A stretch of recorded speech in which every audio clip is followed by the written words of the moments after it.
वदनं ध्यायेत् सर्वविघ्नोपशान्तये। गुरुर्ब्रह्मा गुरुर्विष्णुः गुरुर्देवो महेश्वरः गुरुस्साक्षात् परं ब्रह्म तस्मै श्रीगुरवे नमः। वागर्धाविव सम्पृक्तौ वागर्धप्रतिपत्तये जगतः पितरौ वन्दे पार्वती परमेश्वरौ।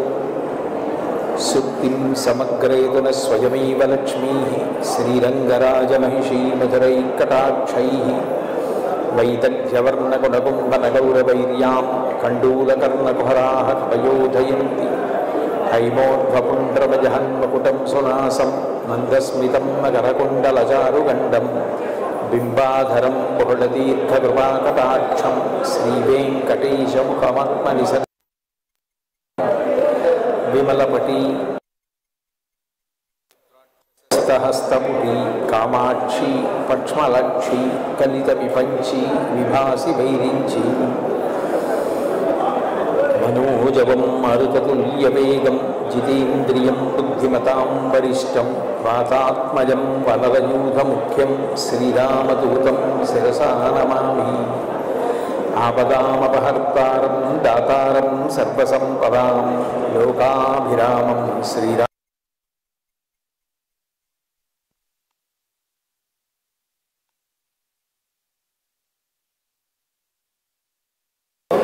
పరమోత్కృష్టమైనటువంటి క్షేత్రాల్లో ఈ కాణిపాక క్షేత్రం ఒకటి. భగవంతుని యొక్క దేవాలయాలు ఎన్నో ఉన్నప్పటికీ వాటిలో స్వయంభూ క్షేత్రాలకు చాలా విశేషమైన ప్రాధాన్యత ఉంటుంది.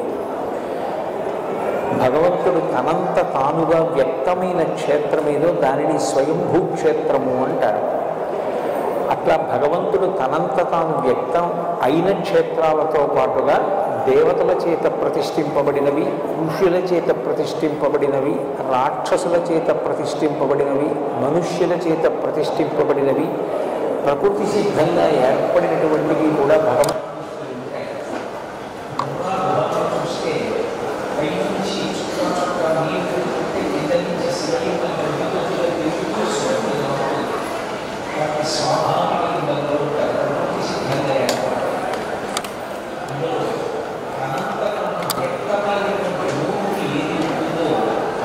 విశేషమైనటువంటి శక్తిని కలిగి ఉంటుంది. అందున భగవంతుని యొక్క స్వరూపం ఎక్కడ చెప్పినా లక్షణం దయ. ఆ దయాగుణం భగవంతుని యందు లేకపోతే మనం చేసే అపరాధాలను క్షమించడం కానీ ఇన్ని ఉపకారాలు లోకానికి చెయ్యడం కానీ సాధ్యం కాదు. అంత ఉపకార గుణం భగవంతుడు కలిగి ఉండడానికి కారణం యథార్థమునకు ఆయన యొక్క స్వరూపమే దయ. అందుకే గోపరాజు గారు రామచంద్రమూర్తిని కీర్తిస్తే దాశరథి కరుణాపయోనిధి అంటాడు. శంకరాచార్యుల వారు కారుణ్యామృతవర్షిణం ఘనవిపద్గ్రీష్మచ్చిదాకర్మఠం విద్యాసస్య ఫలోదయాయ సుమన సంసేవ్యమిచ్ఛాకృతి నృత్యన్ భక్తమయూరమద్రినిలయం చించిజ్జటామండలం శంభో వంచతి నీలకందర సదాత్వం మే మనశ్చాతక అని భగవంతుణ్ణి కారుణ్యామృత వర్షిణం, కరుణ అనే అమృతాన్ని వర్షిస్తాడు అని ప్రతిపాదిస్తాడు. అటువంటి కరుణ కలిగినటువంటి భగవంతుడు విఘ్నేశ్వర స్వరూపంగా, వినాయక స్వరూపంగా వ్యక్తమైనప్పుడు మరింత దయని కలిగి ఉంటాడు. విశేషమైనటువంటి క్షమాగుణంతో, విశేషమైనటువంటి అనుగ్రహ శక్తితో ప్రకటించేటటువంటి భగవంతుని యొక్క లక్షణము మూర్తి భవించినప్పుడు అదే విఘ్నేశ్వర స్వరూపంగా చెప్పబడుతుంది. అందుకే మీరు విఘ్నేశ్వర తత్వాన్ని గమనిస్తే మీకు 3 లక్షణాలు ప్రధానంగా కనపడతాయి. విఘ్నేశ్వరుడి గురించి ఏది మాట్లాడినా 16 అంకె చేత ప్రతిపాదింపబడుతుంది. అందుకే మీరు చూడండి, ప్రతిరోజు విఘ్నేశ్వరుడికి సంబంధించి తప్పకుండా చదవవలసినటువంటి శ్లోకం ఒకటి ఉంది. అది మనమైనా చదువుకోవాలి. అథవా మనకి రాకపోతే ఎవరితోనైనా చదివించుకొని విన్న తర్వాత ఆ రోజు కార్యక్రమాలు మొదలుపెట్టాలి. అందులో సూఖశ్చైకదంతశ్చ కపిలో గజకర్ణక లంబోదరశ్చ వికటో విఘ్నరాజో గణాధిప ధూమకేతుర్గణాధ్యక్ష బాలచంద్రో గజానన వక్రతుండ శూర్పకర్ణో హేరంబ స్కందపూర్వజ షోడశైతాని నామాని ఎప్పటేత్ సుమియాదపి విద్యారంభే వివాహీ చ ప్రవేశే నిర్గమే తథా సంగ్రామే సర్వకార్యేషు విఘ్నస్తస్య న జాయతే. విఘ్నేశ్వరుణ్ణి ఈ ఆశ్రమం ఆశ్రమం అని సంబంధం లేకుండా విద్యారంభే అంటే బ్రహ్మచారి, బ్రహ్మచారి దగ్గర నుంచి సమస్త ఆశ్రమముల వారు కూడా విఘ్నేశ్వరుణ్ణి ఆరాధన చేయవలసిందే. ఆయన వ్యక్తమై ఉన్నాడు అని. మనిషి సంస్కారాలు కూడా 16. పుట్టినది ప్రారంభం చేసి శరీరం పడిపోయిన తరువాత చేసే అంత్యేష్టి సంస్కారంతో కలిపి 16 సంస్కారాలు. మనిషికి కూడా 16 ఈ రకమైనటువంటి సంస్కారములు ఉంటాయి. భగవంతుడికి 16 కళలు. అంటే పూర్ణత్వాన్ని ఇవ్వగలిగిన వాడెవరో ఆయన విఘ్నేశ్వరుడు. అందుకే లంబోదరం. నిజానికి అదేదో పెద్ద పొట్ట అని కాదు ప్రతిపాదన. పూర్ణత్వమును కలిగినవాడు, మనకి కూడా పూర్ణత్వమును ఇవ్వగలిగినవాడు. రెండవది, ఆయన ముఖం వంక ఒక్కసారి చూస్తే చాలు. అందుకే విఘ్నేశ్వరుడి ముఖాన్ని తప్పకుండా దర్శనం చెయ్యాలి అని పెద్దలు చెప్తారు. అసలు ఆయన నామాలలో మొట్టమొదటి నామమే సుముఖ. సుముఖ అంటే మంచి ముఖము కలిగినవాడు. మంచి ముఖము అంటే ఆయన ముఖం మంచి ముఖము అని కాదు దాని అర్థం. ఆయన ముఖం చూడడం మనకి మంచి చేస్తుంది. ఈ లోకంలో అత్యుత్తమమైనటువంటి దర్శనాలు కొన్ని ఉన్నాయి. ఉదయిస్తున్నటువంటి సూర్యబింబం అంటే ఎరుపు రంగుతో ఉన్నది కాదు, నారింజ రంగులోకి వచ్చినటువంటి సూర్యబింబం, జ్వలిస్తున్నటువంటి అగ్నిహోత్రం, గురువుగారు, వేదాలు, గోవులు, వృషభం, వేద పాఠశాల, దేవాలయ ప్రాంగణం, ఇటువంటివన్నీ కూడా మంగళప్రదమైనటువంటి దర్శనం.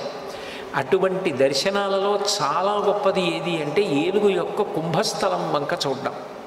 అందుకే పూర్వం ఈయన మహావిద్వాంసుడు అంటే గజారోహణం చేయించి ఏనుగు మీద ఊరేగింపు చేసేవారు. ఎదురైన చోతన మదకరీంద్రముడిగ్గి కేలూతనొసగి ఎక్కించుకొనియే అంటాడు అల్లసాని పెద్దనగారు. ఆ గజారోహణం చేయించడం, ఏనుగు మీద కూర్చోబెట్టడం అంటే అంత గొప్పది. లక్ష్మీదేవి శాశ్వతంగా 5 చోట్ల ఉంటుంది అని. అందులో మొట్టమొదటిది ఏనుగు యొక్క కుంభస్థలం. రెండవది ఆవు యొక్క వెనక తట్టు. అందుకే ఆవుకి ముందు పూజ లేదు, వెనక పూజ. ఎందుకనంటే వెనక లక్ష్మీదేవి ఉంటుంది. మహాభారతం అనుశాసనిక పర్వంలో భీష్మాచార్యుల వారు ధర్మరాజుతో మాట్లాడుతూ అంటారు, లక్ష్మీదేవి ఆవు దగ్గరికి వచ్చి నాకు నీ దగ్గర స్థానం కావాలి అని అడిగితే నువ్వు చెంచల లక్ష్మివి కాబట్టి నీకు మేము స్థానం ఇవ్వము అన్నాయి ఆవులు. కాదు కాదు, మీరు స్థానం ఇవ్వకపోతే నా గౌరవం తగ్గిపోతుంది. ఒకటి, నేను చెంచల లక్ష్మిని అన్న మాట వాస్తవమే. కానీ ఎవరు అధర్మాన్ని ఆచరిస్తూ ఉంటారో, ఎవరు సమాజానికి హితము చెయ్యకుండా సమాజాన్ని పాడు చేస్తూ ఉంటారో అటువంటి వారి దగ్గర నుంచి నేను వెళ్ళిపోకపోతే ప్రమాదం. అందుకని వెళ్ళిపోతూ ఉంటాను. నేను వెళ్ళిపోవడం వెనక సమాజహితం ఉంది, భక్తుల దగ్గరికి నేను రావడం వెనక సమాజహితం ఉంది. కాబట్టి నేను చెంచల లక్ష్మిని అని మీరు నాకు స్థానం ఇవ్వకపోతే ఎలా అని లక్ష్మీదేవి అడిగితే గోవులు మామూత్ర పురీషంబులు భామ వేదంబులెరుగు పరమ పావనములు కావున నీవా నెలవుల కొలువయ్యుండుము ఇంపు తలకొనమాకున్ అన్నాయి. మా మూత్రపురీషములున్నాయే, గోమూత్రము గోపురీషము, ఆవు మూత్రము ఆవు పేడ, ఈ రెండూ కూడా చాలా పవిత్రమైనవి అని వేదములు కూడా కీర్తిస్తున్నాయి. అందుకే మీరు ఎప్పుడైనా ఏదైనా వ్రతం కల్పం చదివితే ఇంటికి ఈశాన్య భాగమునందు ఆవు పేడతో ఒలికి అని ఉంటుంది. ఆవు పేడ తగిలినంత మాత్రం చేత ఆ భూమి శుద్ధి అవుతుంది. గోవు తిరిగిన ప్రదేశం కన్నా పరమ పవిత్రమైనది లోకంలో ఉండదు.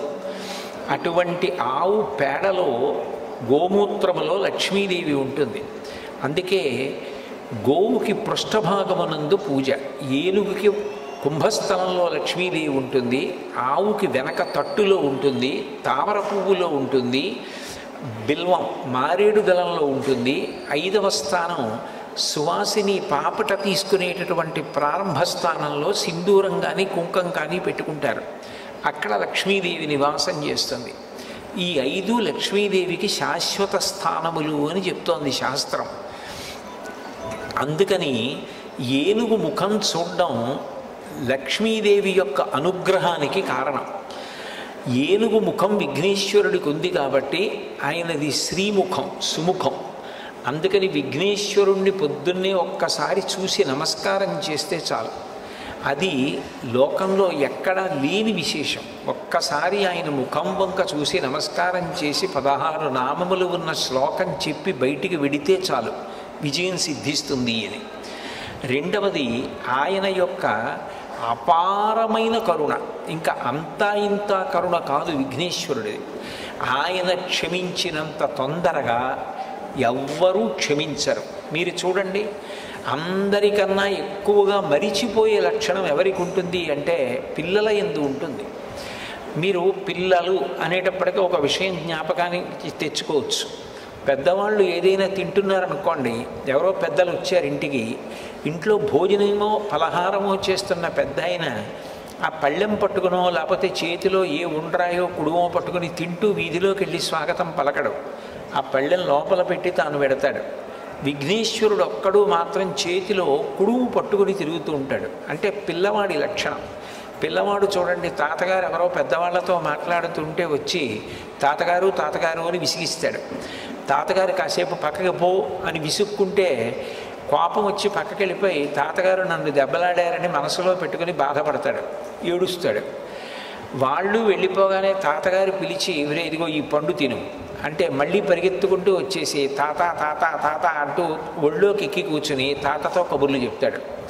అంటే ఆయన మనసుకి కలిగినటువంటి కష్టాన్ని చాలా తొందరగా ఒక బాలుడు ఎలా మరిచిపోతాడో అలా మరిచిపోయి క్షమించగలిగినటువంటి గుణం, అనుగ్రహించగలిగిన గుణం విఘ్నేశ్వరుని యందు ఉంది.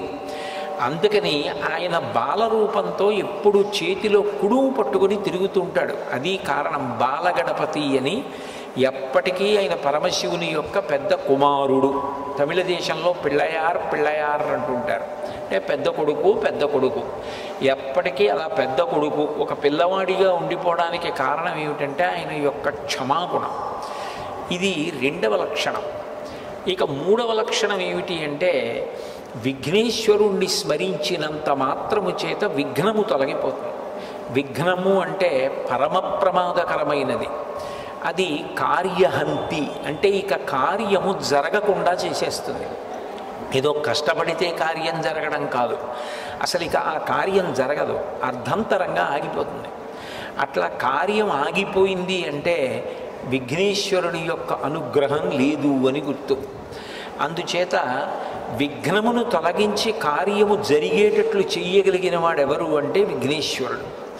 విచిత్రమైన విషయం ఏమిటంటే ఇంత గొప్ప అనుగ్రహం ఇవ్వగలిగినటువంటి విఘ్నేశ్వరుడు కేవలముగా తనకేదో పెద్ద ఉపకారం చేస్తే, చాలా గొప్ప పూజ చేస్తే అనుగ్రహించడం కాదు, పరమ తేలికగా అనుగ్రహిస్తాడు. ఎంత తేలికగా అనుగ్రహిస్తాడు అంటే 4 గరికపోచలు తీసుకొచ్చి ఆయన పాదముల మీద సమర్పించినంత మాత్రం చేత ఆయన ప్రసన్నుడైపోతాడు. అందుకే ఎక్కడా లేని రీతిలో ఈ గరికతోటి విఘ్నేశ్వరుడికి పూజ అంటే ఆయన యొక్క సౌలభ్యాన్ని ఆ పూజ తెలియచేస్తుంది. అటువంటి విఘ్నేశ్వరుడి పూజ మీరు గమనిస్తే మీకు ఒక విచిత్రం కనపడుతుంది. శ్రీరామ నవమి ఉందనుకోండి, చైత్రమాసంలో శుక్లపక్షంలో వచ్చే నవమి శ్రీరామ నవమి. కృష్ణాష్టమి ఉందనుకోండి, శ్రావణ మాసంలో కృష్ణపక్షంలో అష్టమి నాడు వచ్చేటటువంటిది కృష్ణాష్టమి. మాస శివరాత్రి ఉందనుకోండి, ప్రతీ నెల కృష్ణపక్షంలో వచ్చే చతుర్దశి మాస శివరాత్రి. శుక్లపక్షంలోనైనా వస్తుంది, కృష్ణపక్షంలోనైనా వస్తుంది. పౌర్ణమి అమ్మవారికి అత్యంత పూజకి యోగ్యమైనటువంటి తిథి, అది నెలలో ఒక్కమారు వస్తుంది. కానీ విఘ్నేశ్వరుడికి సంబంధించినటువంటి పూజ శుక్లపక్షంలోనూ కృష్ణపక్షంలోనూ 2 సార్లు వస్తుంది. శుక్లపక్షంలో వచ్చేటటువంటి 4వ తిథి ఏదైతే ఉందో ఆ చతుర్థి విఘ్నేశ్వరుడి యొక్క పూజకి ఉద్దేశింపబడింది. వరసిద్ధి వినాయక వ్రతకల్పము అని భాద్రపద మాసంలో శుక్లపక్షంలో చతుర్థి తిథి నాడు చేస్తారు.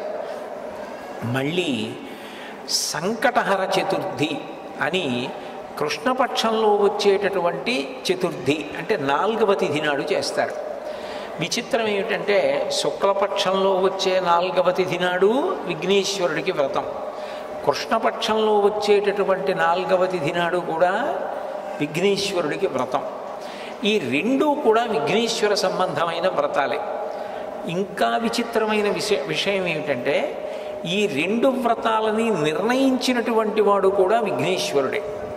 ఇవి ఇట్లా జరగాలి, ఈ కల్పం ఇట్లా ఉండాలి, ఇటువంటి కథ చెప్పుకోవాలి అని దానికి నిర్ణయం చేసినటువంటి వాడు కూడా విఘ్నేశ్వరుడే. నిజానికి సంకటం అనేటటువంటి మాట మోహ చేయడానికే పరమ భయంకరమైనది. జీవితంలో ఏ కారణం చేత కూడా రాకూడని కష్టం ఏది అంటే సంకటం. సంకటము అన్న మాటకు అర్థం ఏమిటంటే ఇరుకైన దాని యందు చిక్కుకొని పోవుట. మీకు బాగా అర్థమయ్యేటట్టు చెప్పాలి అంటే ఎవరో ఒక వ్యక్తి నడుస్తుండగా ఆయన నడుస్తున్న చోట ఉన్నటువంటి రాయి అపభ్రంశమై ఆయన పడిపోయాడు. ఆ పడిపోయినప్పుడు ఏమైపోయింది అంటే 2 పెద్ద పెద్ద బండరాళ్ళ మధ్యలోకి దిగిపోయాడు. ఇప్పుడు ఆయన బండరాళ్ళు తొలగించలేడు, ఆయన పైకి రాలేడు. ఎవరైనా పట్టుకుని పైకి లాగుదామన్నా జారిపోవడం అయితే జారిపోయాడు, కానీ ఆయన ఆ ఇరుకులోంచి పైకి రాలేడు. బలవంతంగా లాగే ప్రయత్నం చేశారనుకోండి ముక్క ఊడిపోతాడంతే తప్ప ఆయన్ని పైకి లాగలేరు. ఇప్పుడు ఆయన 2 బండరాళ్ళ మధ్యలో ఇరుక్కుపోయి పైకి రాలేక ఆ ఇరుకులో ఉండిపోతే ఆయన ఎంత భయాన్ని పొందేస్తాడో. అక్కడ ఇరుక్కుపోయిన వాడు ఇక పైకి రాలేను, నా ప్రయత్నం సరిపోదు, బయట ఉన్నవాళ్ళు కూడా నన్ను తీయడం సాధ్యం కాదు. అటువంటి విచిత్రమైన పరిస్థితుల్లో నేను ఈ ప్రమాదంలో ఇరుక్కుపోయాను, ఇక నేను బయటికి రాలేను అన్నప్పుడు ఆ వ్యక్తి ఎంత కష్టంలో ఉంటాడో అంతటి కష్టం కలగడాన్ని సంకటము అని పిలుస్తారు. అటువంటి సంకటాన్ని కూడా తీయగలిగిన వాడు ఎవరు అంటే విఘ్నేశ్వరుడు.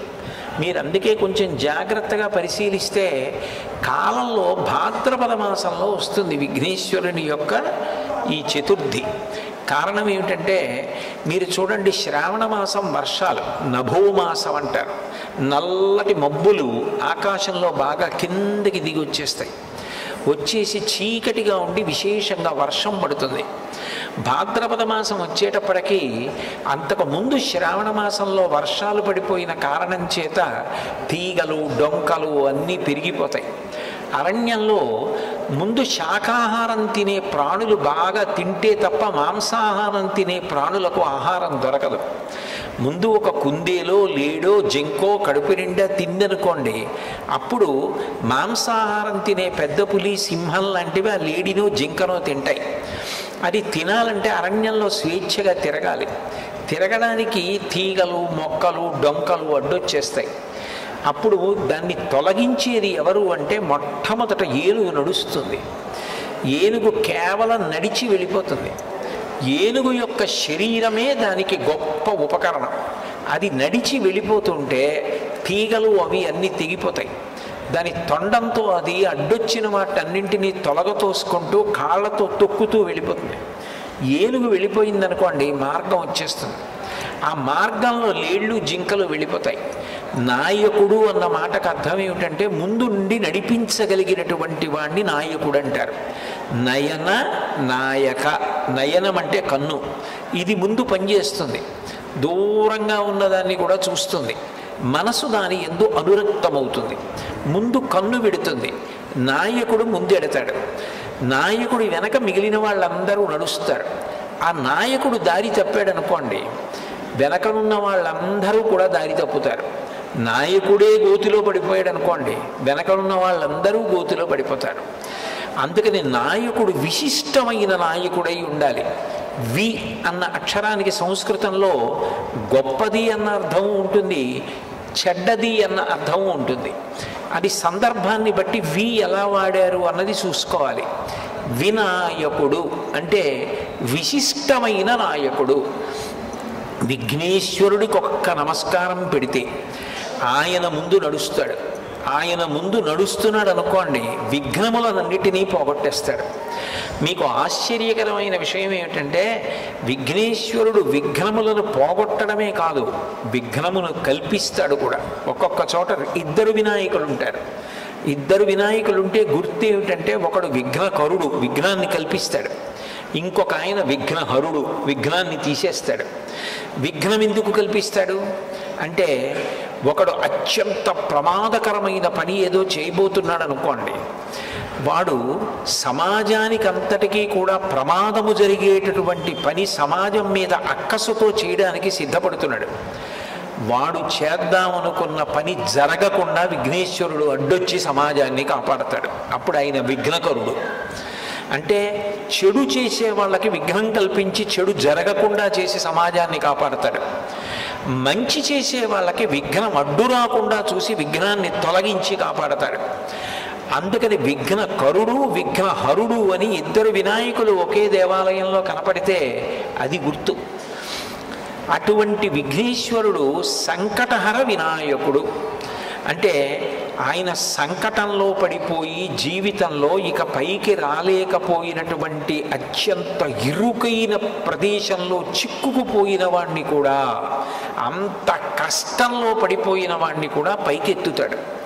నిజంగా చెప్పాలి అంటే జీవితంలో సంకటహర చతుర్థి అనేటటువంటిది చేసుకుని తీరాలి. సంకటహర చతుర్థి వ్రతం ఒక్కసారైనా చెయ్యాలి. నేనైతే ఏం చెప్తానంటే, వ్యక్తిగతంగా సాధ్యమైనంత వరకు సంకటహర చతుర్థి వ్రతాన్ని ప్రతివారు సంవత్సరంలో ఒకసారైనా చేసుకోవడం అలవాటు చేసుకోవాలి.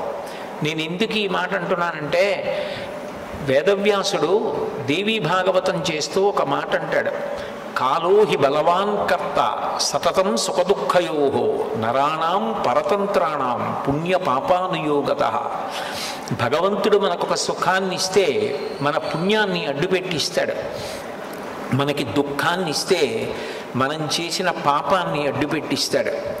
నేను చేసిన పుణ్యమేదో నాకేం తెలుసు, నేను చేసిన పాపమేదో నాకేం తెలుసు, అనుభవంలోకి వచ్చేశాక తెలుస్తుంది.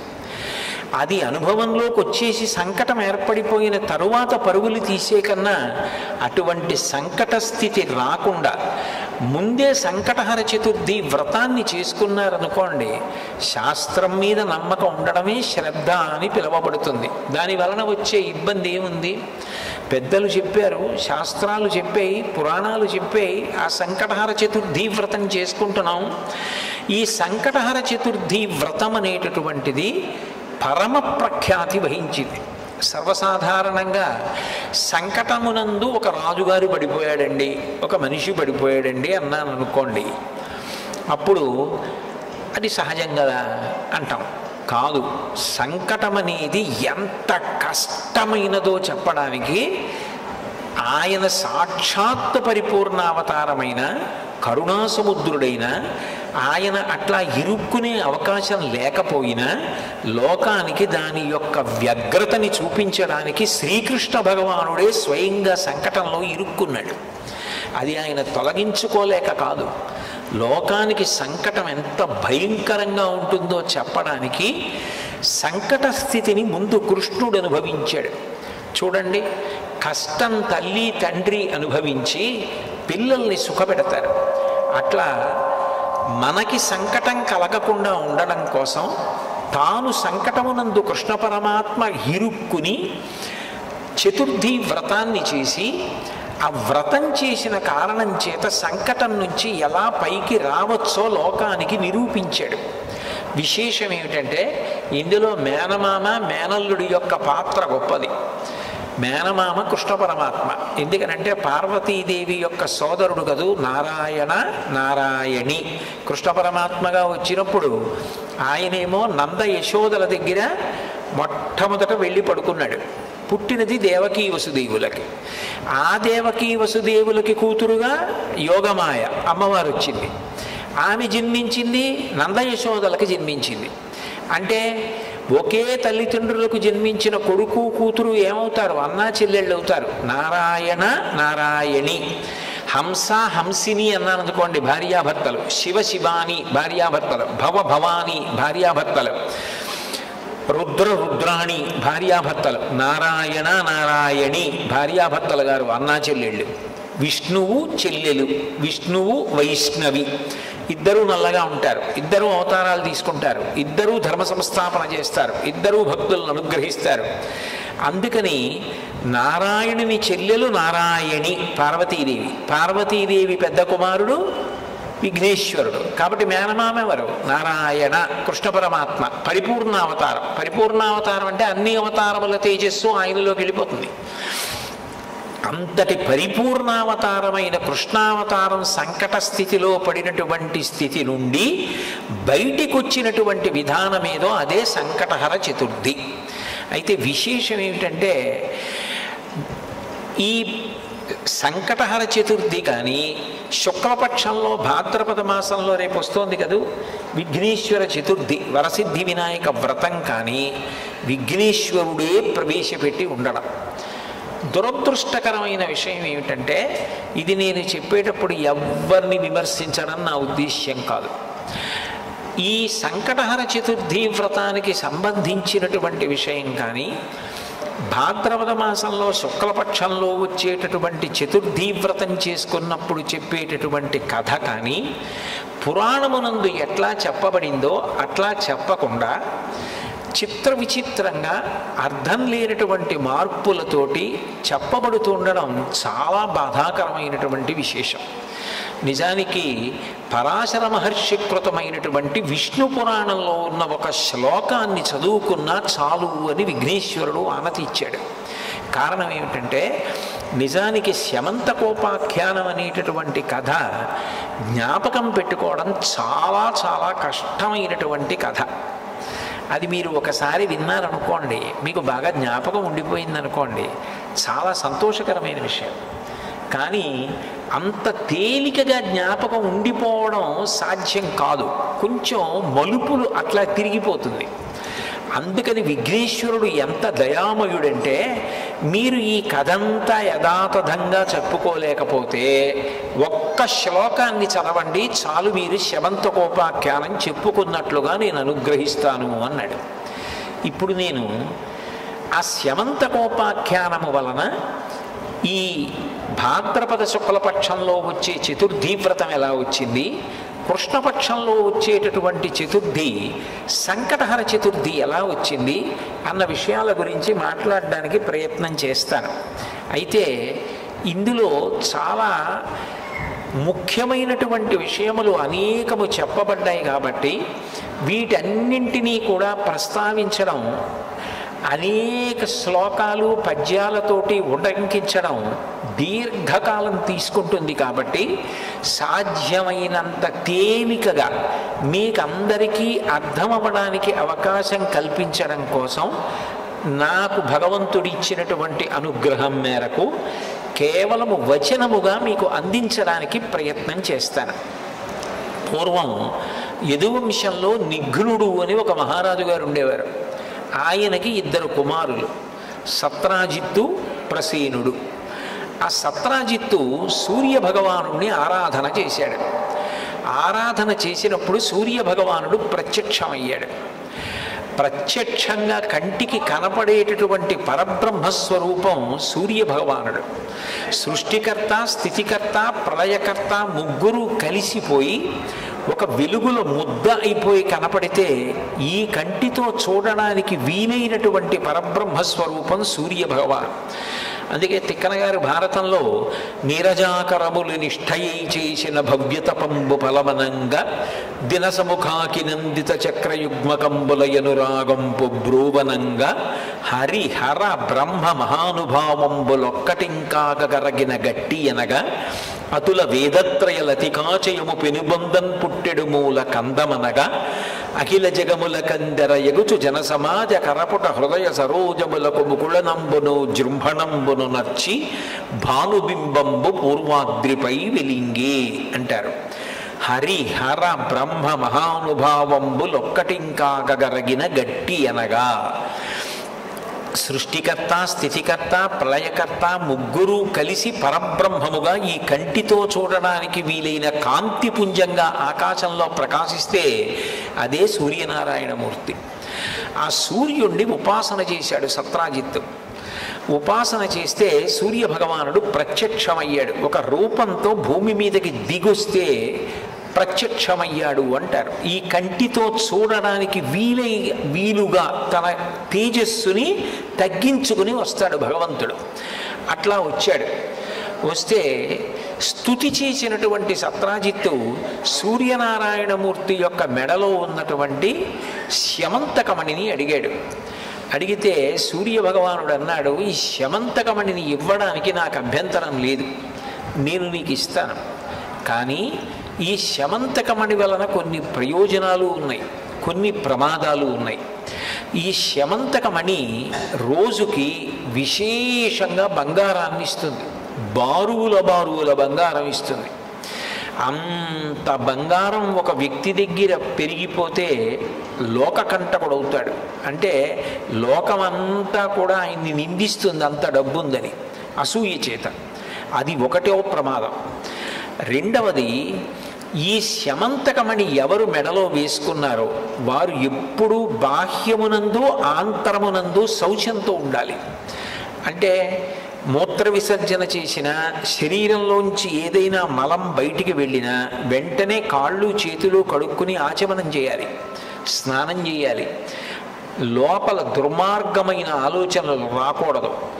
అటువంటివి కానీ వచ్చి ఈ మణిని మెడలో ధరిస్తే అది ఎవరు మెడలో వేసుకున్నారో వాళ్ళని సంహరిస్తుంది, వాళ్ళు చనిపోతారు.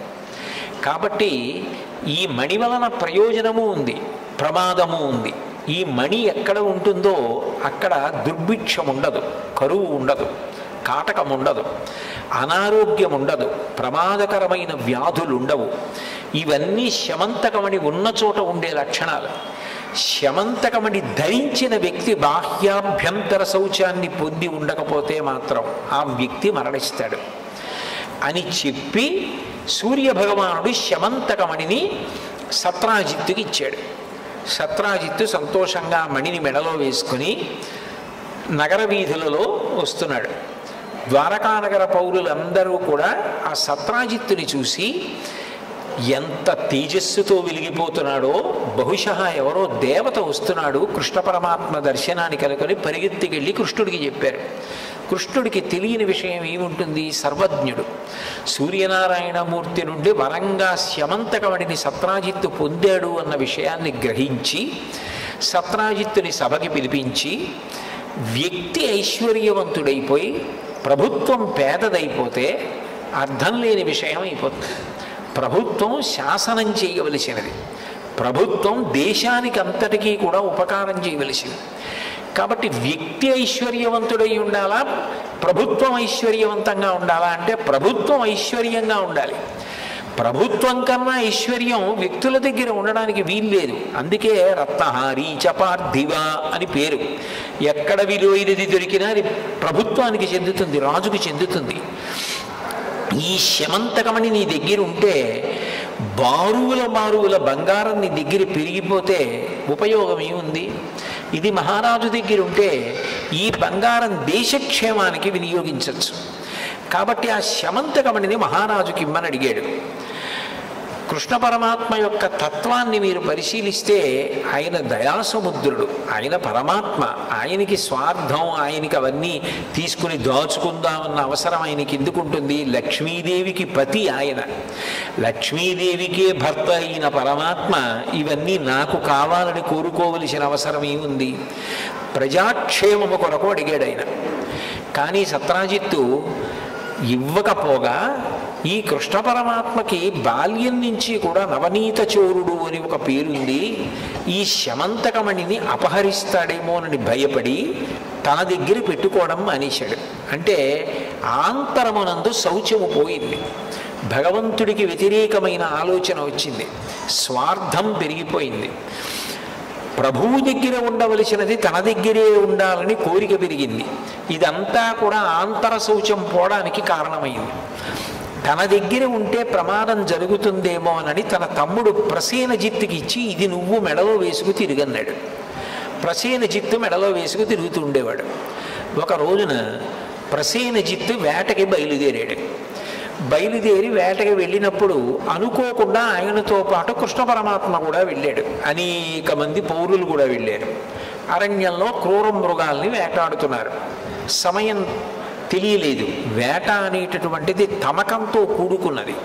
జూదం, వేట వీటిలో ఎంత సమయం పోయిందన్నది తెలియదు. తమకం కలుగుతుంది. ఆ తమకము చేత చీకటి పడిపోయింది. వేటాడుతూనే ఉన్నారు. ఈలోగా ప్రసేనజిత్తు శరీర శోధన చేసుకోవలసి వచ్చింది.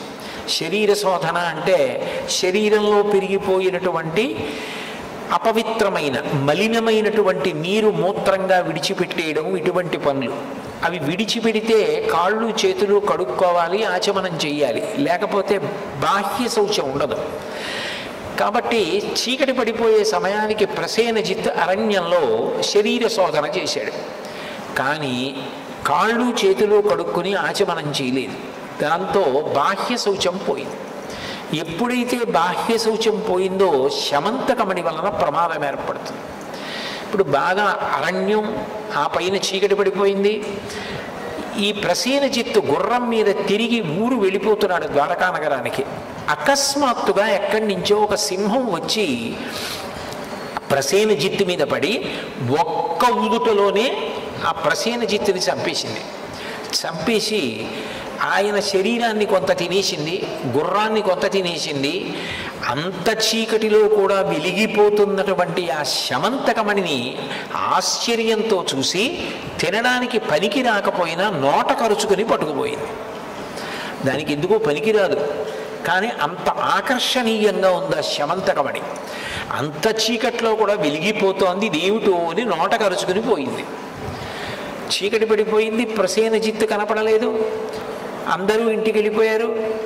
వెంటనే సత్రాజిత్ అన్నాడు, ఈ శమంతకమణిని కృష్ణ పరమాత్మ అడిగాడు, నేను ఇవ్వనన్నాను. ఈయనకి బాల్యం నుంచి నవనీత చౌర్యం అవి అలవాటు ఉన్నాయి, నేను ఇవ్వలేదని చీకటి పడిన తరువాత బహుశः ఈయనే నా తమ్ముడి దగ్గర శమంతకమణిని అపహరించి ఉంటాడు అన్నాడు. అనేటప్పటికి అపవాదం వచ్చింది కృష్ణ పరమాత్మకి. లోకం ఎలా ఉంటుందంటే ఇవాళ పొగిడితే అందరూ పొగుడుతారు. ఎవడో ఏదో ఆధారం లేకుండా ఓ మాట అన్నాడు అనుకోండి, పూర్వాపరాలు విచారించకుండా అందరూ రాళ్ళు విసురుతారు. అది లోకానికి ఉండేటటువంటి లక్షణం. అందరూ కృష్ణ పరమాత్మ దొంగ దొంగ ప్రసేనజిత్తు దగ్గర శమంతకమణిని అపహరించాడన్నారు. ఆయన వచ్చిన అపనింద పోగొట్టుకోవడానికి మరునాడు అరణ్యంలోకి వెళ్ళాడు. వెళ్ళి వెతికితే ఒక చోట ప్రసేనజిత్తు యొక్క కళేబరం శవం కనపడింది. అప్పటికే దాన్ని కొంత భాగం సింహం తినేసింది, గుర్రాన్ని తినేసింది. శమంతకమణి కనపడలేదు.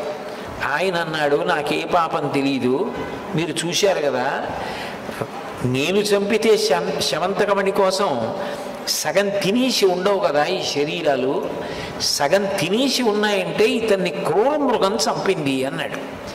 అంటే అక్కడున్న ప్రజలు అన్నారు, నిజమే, ఈయన్ని ఏదో క్రూర మృగం తింది, గుర్రాన్ని క్రూర మృగం తింది. మరి నిజంగా క్రూర మృగమే తింటే శమంతకమణిని తిందగా, అది ఉండాలిగా. అది లేదంటే దాని అర్థం కృష్ణుడు రాత్రి ప్రసేనజిత్తుని చంపేసి శమంతకమణిని పట్టుకుపోయాడు. ఆ చనిపోయిన ప్రసేనజిత్తు కింద పడిపోయాడు, ఆ గుర్రం పడిపోయింది. వాటిని క్రూర మృగాలు తిన్నాయి, మణిని మాత్రం కృష్ణుడే అపహరించాడన్నారు. తనేదో వచ్చిన అపనింద పోగొట్టుకోవడానికి ప్రయత్నం చేస్తే అపనింద మరీ పెరిగిపోయింది. నేను మొట్టమొదటే మీకు ఉపమానంలో చెప్పానే, రాళ్ల మధ్యలో ఇరుక్కుపోయిన వ్యక్తి బయటికి రావడానికి ప్రయత్నం చేస్తే ఇంకా ఇంకా దిగబడిపోయినట్టుగా, ఊబిలో దిగబడిపోతున్న వ్యక్తిలా ఇంకా దిగబడిపోయాడు. కాదు, నా మీద వచ్చిన అపవాదు పోగొట్టుకోవాలని ఆయన మరింత ప్రయత్నం చేద్దామని అక్కడ ఏ అడుగుజాడలు ఉన్నాయి చూశాడు. సింహం యొక్క అడుగుజాడలు కనపడ్డాయి. కాబట్టి సింహం చంపింది ప్రసేనజిత్తుని. మరి శమంతకమణిని కూడా సింహమే తీసుకుని పోయి ఉంటుందని అడుగుజాడలు బట్టి సింహం ఎటిళ్ళిందో అటు వెళ్ళాడు. కొంతసేపు అయిన తర్వాత ఒక భల్లూకం యొక్క అడుగుజాడలు కనబడ్డాయి. సింహము భల్లూకము పెనుగులాడినట్టుగా అర్థమైంది. ఈ రోజులలో నేర పరిశోధన ఎలా చేస్తారో ఆ రోజుల్లో కృష్ణ పరమాత్మ అంత కష్టపడ్డాడు తను నిర్దోషిని నిరూపించుకోవడానికి. అక్కడ భల్లూకముడు అడుగుజాడలు కనబడ్డాయి. కనబడితే కృష్ణుడు అన్నాడు, చూశారు కదా, సింహం బహుశः నోటితో కరుచుకుని శమంతకమణిని పట్టుకెళ్ళింది. భల్లూకం వచ్చి సింహాన్ని చంపింది. అందుకే ఇదిగో ఇక్కడ సింహం కళేబరం పడుంది. సింహం పడుంది, సింహం దగ్గర భల్లూకం ఆ మణిని పట్టుకుపోయింది అన్నాడు. అంటే ప్రజలు అన్నారు, నువ్వు చెప్పడం ఎంత గడుసుతనంగా చెప్పినే వినేవాడు నమ్మేటట్టుగా చెప్పాలి కదా కృష్ణ. ఎక్కడైనా లోకంలో భల్లూకాన్ని సింహం చంపుతుందా, సింహాన్ని భల్లూకం చంపుతుందా? సింహం శమంతకమణి అట్టుకెళ్ళిందా? భల్లూకం వచ్చి సింహాన్ని చంపిందా? చంపి భల్లూకం పట్టుకెళ్ళిపోయిందా శమంతకమణిని? ఇది మళ్ళీ ఇంకో కొత్త అబద్ధం సృష్టించావు నువ్వు అన్నారు. ఎంత బయటికి వద్దామని ప్రయత్నం చేస్తే అంతగా అపవాదు బలపడిపోతోందనుకుని భల్లూకం ఎటు వెళ్ళిందో అటు వెళ్ళారు. వెడితే ఆ భల్లూకం ఒక పెద్ద గుహలోకి వెళ్ళిపోయినట్లుగా కనపడింది. కృష్ణ పరమాత్మ గుహలోకి దిగి నడుస్తున్నాడు. అది బహు ఇరుకుగా ఉంది. ఆయన తన శరీరపు కాంతిని దీపంగా చేసుకుని నడుస్తున్నాడు. వాళ్ళకి అనుమానం వచ్చింది, వెనకనొచ్చిన వాళ్ళకి, ఒరే మనల్ని ఇట్లాగే మెల్లగా గుహలోకి తీసుకెళ్ళి తను తప్పుకుని మన నీ గుహలో ఉంచేసి ఏ రాళ్ళు అడ్డుపెట్టి వెళ్ళిపోతాడో ఏమిటో, ఎందుకు వచ్చిన గొడవ? నువ్వు నిజంగా నిర్దోషివైతే ఆ భల్లూకాన్ని చంపి శమంతకమణిని పట్టుకుని రా, నమ్ముతాం. అప్పటిదాకా మేము గుహ బయట ఉంటామని వాళ్ళందరూ వెళ్ళిపోయి గుహ బయట నించున్నారు. ఒక్క కృష్ణుడిని గుహలో వదిలేశారు. ఆయన గుహలో బయలుదేరి లోపలికి వెడుతున్నాడు. వెడుతుంటే కొంత దూరం వెళ్ళిన తర్వాత ఒక యవ్వనంలో ఉన్నటువంటి ఒక స్త్రీ నిలబడి ఊయల ఊపుతోంది. ఆ ఊయలలో ఒక చిన్న పిల్లవాడు ఉన్నాడు. వాడు ఎంత శక్తి కలిగిన వాడు, ఎంత బలవంతుడంటే ఊయల మీద ఆడుకోవడానికి శమంతకమణిని బొమ్మ కట్టినట్టు కట్టారు. అది వెలిగిపోతోంది సూర్యుడి పగిది. అంత కాంతిని కూడా పిల్లాడి కళ్ళు తట్టుకున్నాయి. అక్కడ ఊయల ఊపుతోంది ఒక పిల్ల. సర్వసాధారణంగా మనం చదివేటటువంటి ఆ 3 పేజీల పుస్తకంలో ఏముంటుందంటే, ఆ ఉయ్యాల్లో ఉన్న పిల్లని పెళ్లి చేసుకున్నాడు, దాది ఊపుతోందని ఉంటుంది. అట్లా లేదు విష్ణు పురాణంలో, స్కాంద పురాణంలో అట్లా లేదు. ఆ ఊయల ఊపుతున్న పిల్ల జాంబవంతుని యొక్క కుమార్తె జాంబవతి యవ్వనంలో ఉంది. ఉయ్యాల్లో ఉన్న పిల్లని కృష్ణ పరమాత్మ పెళ్లి చేసుకోవడం ఏమిటండి? నేను వినాయక చవితి సమయంలో ప్రవచనానికి ఎక్కడికి వెళ్ళినా నన్ను పిల్లలు ఇదే అడుగుతారు, అదేమిటంటే ఉయ్యాల్లో ఉన్న పిల్లని ఎలా పెళ్లి చేసుకున్నాడండి అంటుంటారు. అట్లా జరగలేదని కథ కానీ కాదు అసలు. అక్కడ ఊయల ఊపుతున్న యవ్వనంలో ఉన్న పిల్ల జాంబవతి. జాంబవంతుడి కొడుకు పసిపిల్లవాడు. అప్పటికి ఆయన త్రేతాయుగం నుంచి బ్రతికున్నాడు, అంత దీర్ఘాయుష్మంతుడు, చిరంజీవి. అశ్వత్థామ బలివ్యాసో ఆ శ్లోకంలో జాంబవంతుడి పేరు చెప్పకపోయినా దీర్ఘాయుష్మంతుడు, చిరంజీవి. ఆ జాంబవంతుడి యొక్క కొడుకు. ఆ పిల్లవాడిని అందులో పెట్టి ఊయల ఊపుతోంది ఆమె. ఊయల ఊపుతూ ఆమె కృష్ణుణ్ణి చూసింది. కృష్ణుణ్ణి చూడగానే ఆమెకు అర్థమైంది, ఓహో ఈ మణి కోసమే ఈయన వచ్చి ఉంటాడు, ఇంత అందంగా ఉన్నాడు ఈయన. ఇప్పుడు నాతో ఆ మణి కోసం వచ్చాను, ఆ మణి ఇక్కడికి ఎలా వచ్చిందని ఏదైనా మాట మాట్లాడితే లోపల మా నాన్నగారు జాంబవంతుడు పడుకుని ఉన్నాడు, అరివీర భయంకరుడు. పురుషకంఠం వినపడగానే లేచొస్తాడు. లేచొచ్చి యుద్ధం చేసి ఇంత సుకుమారంగా ఇంత అందంగా ఉన్నాడే, ఈయన్ని చంపేస్తాడేమో అని చూడగానే కృష్ణుడి మీద మనసు పడినటువంటి జాంబవతి కృష్ణుడికి అర్థమయ్యేటట్టు జాంబవంతుడికి పిల్లాడిని పడుకోబెట్టడానికి పాట పాడుతున్నట్టు వినపడడం కోసం ఒక శ్లోకాన్ని చదివింది. ఆ శ్లోకం పాడింది అనాలి. ఆయనకు అనుమానం ఏమిటి, కృష్ణుడికి మణి ఇక్కడికి ఎలా వచ్చింది అని కదా. ఆయన ముఖం చూడగానే ఆవిడకి అర్థమైంది. ఆవిడంది, సింహ ప్రసేనమవధీహి సింహో జాంబవతాహతః సుకుమార కమారోధీహి తవ హ్యేషా శమంతకః. ఇది ప్రాణం శమంతకోపాఖ్యానికి. సింహ ప్రసేనమవధీహి, సింహము ప్రసేనుణ్ణి చంపింది. సింహో జాంబవతాహత, సింహాన్ని జాంబవంతుడు చంపాడు. సుకుమారక మారోధీహి, ఉయ్యాలలో పడుకున్న సుకుమారుడైన పిల్లాడా, నిజానికి అది ఉద్దేశించి చెప్తున్నది కృష్ణుడికి. సుకుమారంగా ఉన్నటువంటి ఓ కృష్ణ, మారోధీహి, దీని గురించి విచారించవద్దు. జాంబవంతుడికి ఏమని అర్థం అవుతోంది? సుకుమారక మారోధీహి, ఓ చిన్నపిల్లారా ఏడవకు, నాన్నగారు నీకోసమే శమంతకమణి తెచ్చారు. తవ హ్యేషా శమంతక, బొమ్మను చూసి పిల్లలు ఆడుకున్నట్టు అదిగో శమంతకమణి చూస్తూ ఆడుకో అని ఉయ్యాలు ఊపుతోంది. పిల్లవాడిని ఊపుతోంది, పాట పాడుతోందని జాంబవంతుడు అనుకుంటున్నాడు. ఈ శమంతకమణి ఇలా వచ్చిందని కృష్ణుడికి చెప్తోంది. ఈ శమంతకమణి గురించి చప్పుడు చేయకుండా గుట్టుగా పట్టుకుపోని అందులోనే అన్యాపదేశంగా చెప్పింది. సుకుమారకమారోధీహి తవ హ్యేషా శమంతక, ఈ మణి కోసం వచ్చుంటావు, ఈ మణిని తీసుకెళ్ళిపోంది అంటే మణిని గుట్టు చప్పుడు కాకుండా పట్టుకెళ్ళిపోయి కృష్ణ పరమాత్మ క్షేమంగా ఉండాలి. అది ఆవిడ నిస్వార్థమైన ప్రేమ. చూడగానే భగవంతుని యందు ఆమెకి అంత అనురాగం కలిగింది. కథ తిరగాలి కదూ, ఏమిటి శ్లోకం ఎందుకు ఇలా పాడుతోందని జాంబవంతుడు లేచి వచ్చాడు. అక్కడ కృష్ణ పరమాత్మ ఉన్నాడు. చూడగానే పరపురుషుడు. ఇక్కడికి ఎందుకు వచ్చావని అడిగాడు. నువ్వెవరని అడిగాడు కృష్ణుడు. మాట పెరిగింది. ఇద్దరూ యుద్ధం మొదలుపెట్టారు. 21 రోజుల యుద్ధం జరిగింది. ఆ యుద్ధం జరగడంలో స్రవించినటువంటి రక్తం ప్రవహించి ఏటిగా బయటికి వెళ్ళింది. బహుశా విఘ్నేశ్వరుడు ఎక్కడ వ్యక్తమై విఘ్నేశ్వరుడు ఎక్కడ అనుగ్రహం చూపించాలన్న ప్రవాహం ముందలా వెడుతుందో ఏమో మరి. కాణిపాకంలో కూడా మరి అలాగేగా, బావిలోంచి మొట్టమొదట నెత్తురే వచ్చింది. ఆ తర్వాత ఈ కాణిపాకం 1.5 ఎకరాల వరకు ఉన్నటువంటి భూమి తడిసిపోయేటట్టుగా కొబ్బరికాయలు కొట్టి నీళ్లు ప్రవహిస్తే విఘ్నేశ్వర మూర్తి వ్యక్తమైంది. కాబట్టి ఆ నెత్తురు గుహలో ఉంచి బయటికి వెళ్ళింది. వాళ్ళు అనుకున్నారు లోపలేదో పెద్ద యుద్ధం జరుగుతోంది, కృష్ణుడు భల్లూకంతో చేశాడో భల్లూక సైన్యంతో చేశాడో కృష్ణుడిని మట్టు పెట్టారో మనకి తెలియదు, కానీ ఇద్దరిలో ఎవరు బయటకు వచ్చినా ప్రమాదం, మనకెందుకు వచ్చినా కూడా అని పోతే కృష్ణుడు కదా పోతాడని చెప్పేసి బండలు అడ్డు పెట్టి వాళ్ళు వెళ్ళిపోయారు. లోపల 21 రోజుల యుద్ధం జరుగుతుండగా కృష్ణుడు జాంబవంతుడితో మల్ల యుద్ధం చేస్తూ గట్టిగా ఒకళ్ళనొకళ్ళు పట్టుకుని గుద్దుకుంటున్నారు. ఆ సమయంలో జాంబవంతుడికి అనుమానం వచ్చింది, నాతో ఇంతకాలం యుద్ధం ఎవరు చెయ్యరు, 21 రోజుల యుద్ధం చేస్తున్నాడు, ఈయన్ని చూస్తూ ఉంటే నాకేదో పరవశం కలుగుతోంది, నా శక్తి తగ్గుతోంది, ఈయన శక్తి పెరుగుతోంది.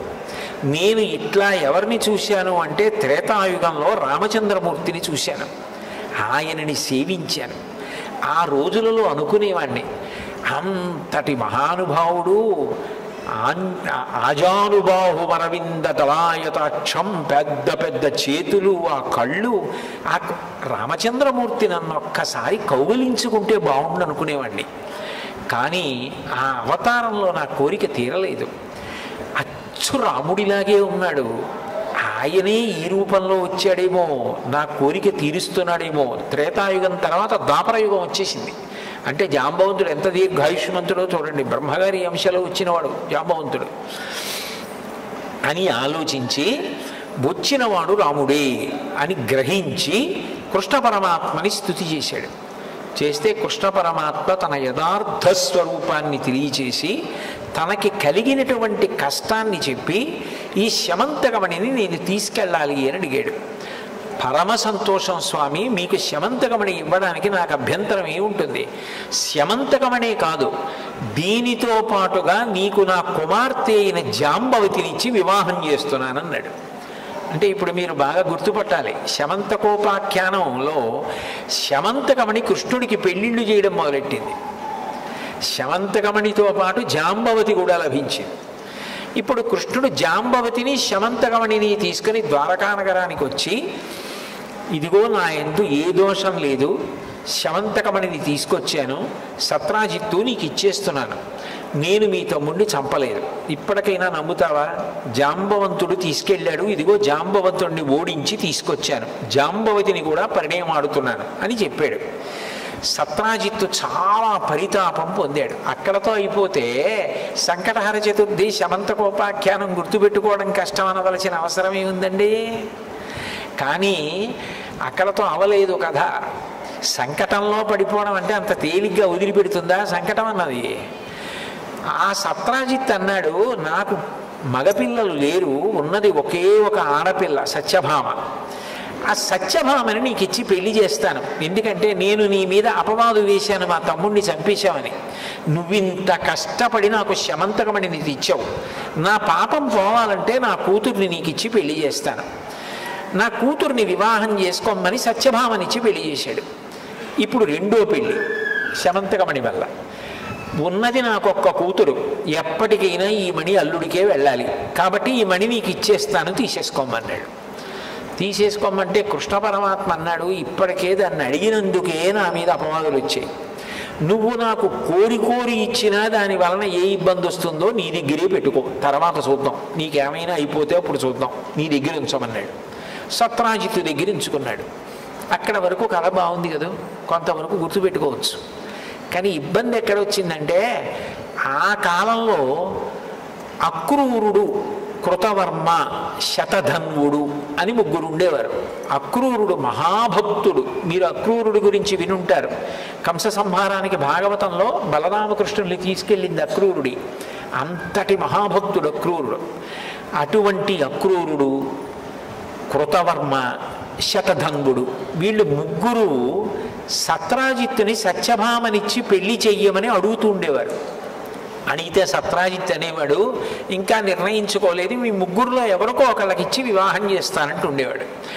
అకస్మాత్తుగా ఈ సంఘటన జరిగి ఎప్పుడైతే శమంతకమణిని కృష్ణ పరమాత్మ తీసుకొచ్చి ఇచ్చేశాడో, అంత కష్టపడ్డాడో అపవాదు నుంచి బయటపడడానికి, బాధపడినటువంటి సత్రాజిత్తు సత్యభామని కృష్ణ పరమాత్మకిచ్చి వివాహం చేశాడు. దాంతో వాళ్ళ ముగ్గురికి కోపం బయలుదేరింది. మాకిస్తానన్న సత్యభామని ఇవ్వకుండా కృష్ణుడికి ఇచ్చాడు అని అవకాశం కోసం ఎదురు చూస్తున్నారు. ఒకానొకప్పుడు పాండవుల్ని లక్క ఇంట్లో పెట్టి కాల్చేశారు అని చెప్పి వాళ్ళు దగ్ధమైపోయారని వార్త బయలుదేరింది. ఆయనకి తెలియదా కృష్ణ పరమాత్మకి వాళ్ళు బ్రతికున్నారని తెలుసు. కానీ ధృతరాష్ట్రుణ్ణి ఏదో సేద తీర్చడానికి, పరామర్శించడానికి వెళ్ళినట్టుగా హస్తినాపురానికి వెళ్ళాడు. ఇదే అవకాశం, కృష్ణుడు లేడు ఊళ్ళో, ఇప్పుడే సత్రాజిత్తు మీద ప్రతీకారం తీర్చుకోవాలని అక్రూరుడు, కృతవర్మ, శతధన్వుడు ముగ్గురు సత్రాజిత్తు ఇంట్లోకి ప్రవేశించి ఆ శమంతకమణిని అపహరించారు. అపహరించిన తర్వాత ఈ శతధన్వుడు అన్న ఆయన ఇంకొంచెం దూరం వెళ్ళి ఆ సత్రాజిత్తుని సంహరించేశాడు. చంపేసి ముగ్గురు కలిసి పారిపోతున్నారు. భక్తి అన్నది ఒక్కొక్కసారి ఉద్ధాన పతనానికి లోనవుతూ ఉంటుంది. అప్పుడప్పుడు కష్టం వచ్చినప్పుడు ఏమిటి దేవుణ్ణి పట్టుకున్నాను, నాకేమొచ్చిందని ఆ భక్తి పోతూ ఉంటుంది, మళ్ళీ నిలబడుతూ ఉంటుంది. అక్రూరుడు తప్పు మనకి ఎందుకు ఈ పనులు, అసలు ఎందుకు ఇట్లాంటి పని చేశాను, కృష్ణ పరమాత్మకి సత్యభామ దక్కితే నేను ఎందుకు అసూయపడాలని బాధపడ్డాడు. శతధన్వుడు తొందరపడి మరి సత్రాజిత్తుని కూడా చంపేశాడు. ఈలోగా మళ్ళీ కృష్ణుడు వచ్చేస్తున్నాడని కబురు అందింది. మామగారు చనిపోయాడని కబురు వెళ్ళింది కృష్ణుడికి. వెనక్కి వస్తున్నాడు. వస్తే చంపేస్తాడేమో అని భయపడి ఆ శమంతకమణిని తీసుకొచ్చి అక్రూరుడి దగ్గర పడేసి, నువ్వు భక్తుడివి, నిన్నైతే ఏం చేయడు, నీ దగ్గర దాచుకో అని చెప్పి శతధన్వుడు మంచి వేగంగా వెళ్ళిపోగలిగిన గుర్రం ఎక్కి పారిపోతున్నాడు. కృష్ణుడు రాని వచ్చాడు. సత్రాజిత్తుని ఎవరు చంపారని భోగట్టా చేశాడు. చేస్తే శతధన్వుడు చంపేశాడని తెలిసింది. వెళ్ళి అన్నగారు బలరాముడిని కూడా రథం మీద ఎక్కించుకొని ఆ శతధన్వుడిని వెంబడించాడు. ఆయన గుర్రం మీద వెళ్ళి వెళ్ళి వెళ్ళి పారిపోతుంటే గుర్రం బడలిపోయి పడిపోయి మరణించింది. ఈ శతధన్వుడు వెనక కృష్ణుడు వచ్చేస్తున్నాడన్న భయంతో పరిగెత్తుకుంటూ చెట్ల మధ్య నుంచి వెళ్ళిపోతున్నాడు. రథం ఎలా వెడుతుంది, మనిషి వెళ్ళినట్టుగా రథం వెళ్ళలేదుగా చెట్ల మధ్య. అందుకని కృష్ణుడు అన్నాడు రథం దిగి, అన్నయ్య నువ్వు రథంలో కూర్చో, నేను వెళ్ళి శతధన్వుణ్ణి శిక్ష వేసి ఆ శమంతకమణిని తీసుకొస్తానని చెప్పి అన్నగారిని బలరాముడి రథంలో కూర్చోబెట్టి తాను పరిగెత్తుకుంటూ వెళ్ళి శతధన్వుడిని పట్టుకుంటే శతధన్వుడితో యుద్ధం జరగడంలో శతధన్వుడిని సంహరించి ఒళ్ళంతా వెతికాడు. శమంతకమణి కనపడలేదు. ఆయన అక్రూరుడి దగ్గర పెట్టేశాడు. అక్రూరుడు ఇంతటి మహానుభావుడు కృష్ణ పరమాత్మకి ముఖం ఎలా చూపిస్తానని ఆ ఊళ్ళో ఉండకుండా కాశీ వెళ్ళిపోయాడు.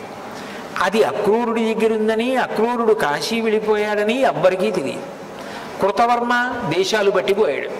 అసలు ఆ శమంతకమణి ఎక్కడుందో ఎవరికీ తెలియదు. శతధన్వుడి దగ్గర దొరకలేదు.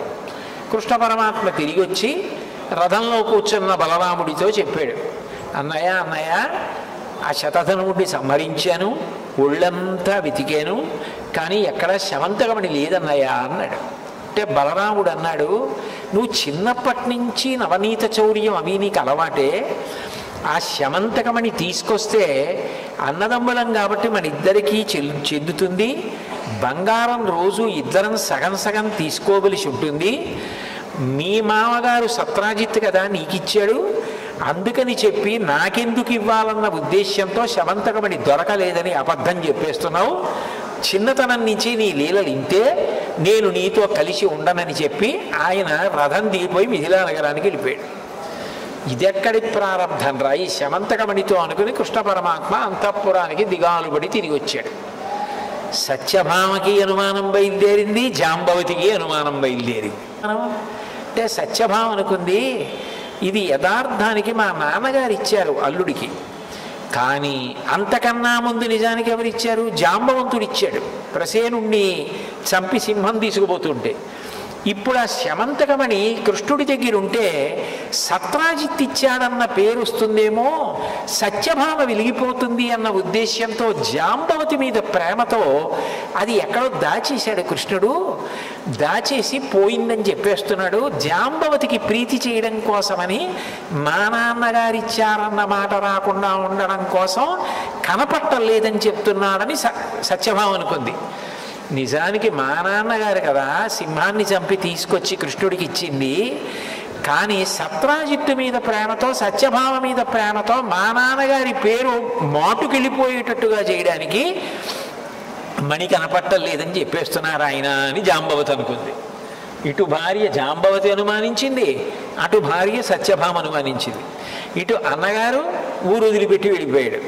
ఊళ్ళో పౌరులందరూ మళ్ళీ మనం అనుకున్నాం కానీ కన్ను అలాగే ఉంది కృష్ణుడికి ఆ శమంతకమణి మీద, పట్టుకొచ్చినట్టే పట్టుకొచ్చి మళ్ళీ దాన్ని ఆయనే ఎత్తుకుపోయాడు అని మళ్ళీ వదంతి బయలుదేరింది. అసలు ఇందులోంచి బయటికి ఎట్లా రావాలి? ఇది బయటికి రావాలంటే శమంతకమణి ఎక్కడుందో తెలియాలి. శమంతకమణి అక్రూరుడి దగ్గర ఉంది, అక్రూరుడు పట్టుకుపోయాడని ఊహించడానికి అవకాశమే లేదు. ఎందుకంటే ఆయన మహాభక్తుడు, ఆయన ఎత్తుకుపోయాడని ఎవరు అనుకోరు. ఆయన ఇప్పుడు ఈ కథకి ముగింపు ఎలా? ఈ సంకటం ఏమిటి నాకు? ఇందులోంచి అసలు ఈ ఇరుకులోంచి బయటికి ఎలా రావాలి? అన్నయ్య ఎప్పటికొస్తాడు? బయటికి వెడితే ఎవరు చూసినా నన్ను నింద చేసేవాళ్ళే. అంటే సంకటం అన్నది వస్తే ఎంత భయంకరంగా ఉంటుందో, అన్నం తిననివ్వదు, నీళ్లు తాగనివ్వదు, పడుకోనివ్వదు, తనవారు కూడా తనని అనుమానిస్తారు. అది ఎంత భయంకరంగా ఉంటుందో మనం అనుభవిస్తే తట్టుకోలేమని దయాళు అయినటువంటి కృష్ణ పరమాత్మ అనుభవించి చూపించాడు మనకి. అప్పుడు ఆయన ఆలోచన చేస్తూ బాధతో కూర్చున్నాడు అంతఃపురంలో. ఎలా నేను ఈ సంకటం నుంచి బయటికి వస్తాను, ఎలా పోతుంది నాకు ఈ అపవాదని. అసలు ఇంతకీ ఈ కథలో ఇప్పటి వరకు మీకు ఎక్కడైనా వినాయకుడు కానీ చంద్రుడు కానీ కనపడ్డా? ఇప్పటి వరకు కనపడరు శమంతకోపాఖ్యానాలు. అదో పెద్ద నారద మహర్షి వచ్చారు. వచ్చి, కృష్ణ నువ్వు బెంగ పెట్టుకోకు, నువ్వు ఏ రోజున ప్రసేనజిత్తుతో కలిసి వేటకి వెళ్ళావో జ్ఞాపకం తెచ్చుకో అన్నారు. ఆయన బాగా జ్ఞాపకం తెచ్చుకొని గుర్తొచ్చింది, భాద్రపద మాసంలో శుక్లపక్షంలో చతుర్థి తిథి నాడు వెళ్ళాను, అదే నీ కొంప ముంచేసింది. ఆ రోజు చీకటి పడిన తరువాత నువ్వు ప్రసేనుడితో పాటుగా తిరిగి వస్తున్నప్పుడు తల ఎత్తి చంద్రబింబాన్ని చూశావు. చంద్రబింబాన్ని చూసిన కారణం చేత నీకు అపనిందలు రావాలి, అందుకని ఇంత సంకటంలో పడిపోయావు. అంటే ఏమీ తెలియని వాడిలా కృష్ణుడు అన్నాడు, చవితినాడు చంద్రుణ్ణి చూస్తే అపనిందలు ఎందుకు వస్తాయి అని అడిగాడు. అడిగితే దానికొక కథ ఉందని కథలో కథ. అప్పుడు నారదుడు చెప్పాడు, భాద్రపద శుక్ల చతుర్థి నాడు వినాయక స్వామి వారి యొక్క ఆవిర్భావం, వరసిద్ధి వినాయకుడు అంటారు. మీరు చూడండి, వర శబ్దం వేశారనుకోండి, ఇక ఇది అది అని లేదు, ఏదైనా అని దాని లక్షణం, శ్రేష్టమైన, అధికమైన అని. చూడండి, శ్రీ సూక్తం చిట్ట చివరిలో లక్ష్మీదేవి అనుగ్రహాన్ని చెప్తుంది మంత్రం. 6 లక్ష్ముల్ని చెప్తుంది వేదం. సిద్ధలక్ష్మీర్ మోక్షలక్ష్మీర్ జయలక్ష్మీ సరస్వతి శ్రీర్లక్ష్మీర్ వరలక్ష్మీశ్చ ప్రసన్నామవసర్వదా అంటుంది. 6వది వరలక్ష్మి. వర అంటే శ్రేష్టమైన, ఇక అది ఇది అని లేదు, ఏదైనా ఇవ్వగలిగిన స్వరూపం. అదే శ్రావణ మాసంలో చేసేటటువంటి వరలక్ష్మి వ్రతం. అటువంటి వరసిద్ధి వినాయక, ఏదైనా ఇవ్వగలిగినటువంటి గొప్ప శక్తివంతుడుగా విఘ్నేశ్వరుడు ఆవిర్భవించాడు. అలా ఇవ్వాలంటే ఏం చేయాలి? మనలో తప్పులు చూడడం మొదలెట్టాడు అనుకోండి, ఇవ్వలేడు. ఆయన పిల్లవాడిగా, అంటే నేను మొట్టమొదట్లో ప్రసంగంలో చెప్పానే, పిల్లవాడి మనస్తత్వం ఎలా ఉంటుందో అంతగా మన తప్పులను మరిచిపోగలిగిన ప్రేమైక మూర్తిగా అవతార స్వీకారం చేశాడు భాద్రపద శుక్ల చవితి నాడు. పరబ్రహ్మంకి అవతారం ఉంటుంది కాబట్టి ఆవిర్భావ దినోత్సవం వరసిద్ధి వినాయకుడిగా వచ్చాడు.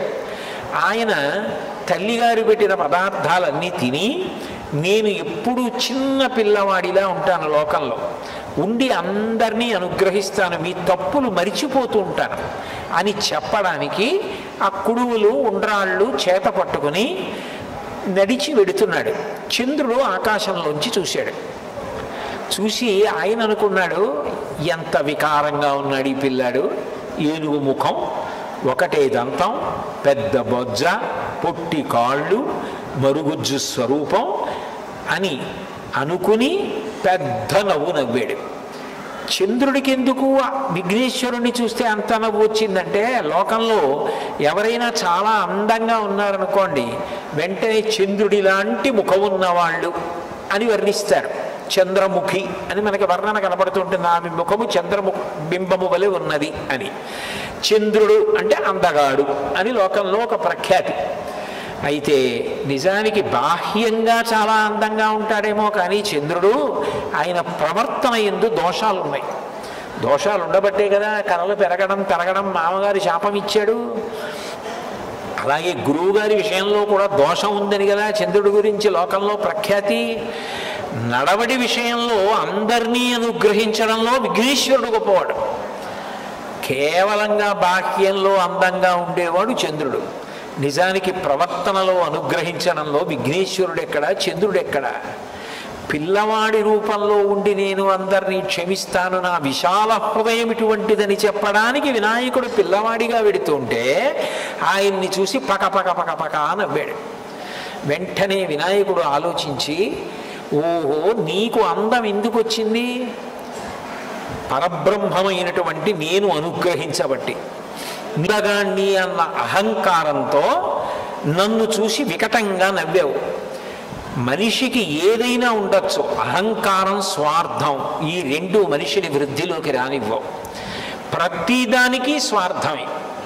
ఎప్పుడూ ఒళ్ళు కందకూడదు, బట్ట నలగకూడదు, ఏ పని చేయకూడదు. అట్లా బ్రతికేద్దామని అనుకోవడం తప్పు కదా. ఒళ్ళు నలగాలి, చెమట పట్టాలి, సమాజం కోసం కష్టపడాలి, ఏదో ఒక పని చెయ్యాలి. ఏమీ చెయ్యకుండా కూర్చుంటానంటే దానివలన ఎలా శ్రేయస్సు కలుగుతుంది? అది మంచి పద్ధతి కానే కాదు.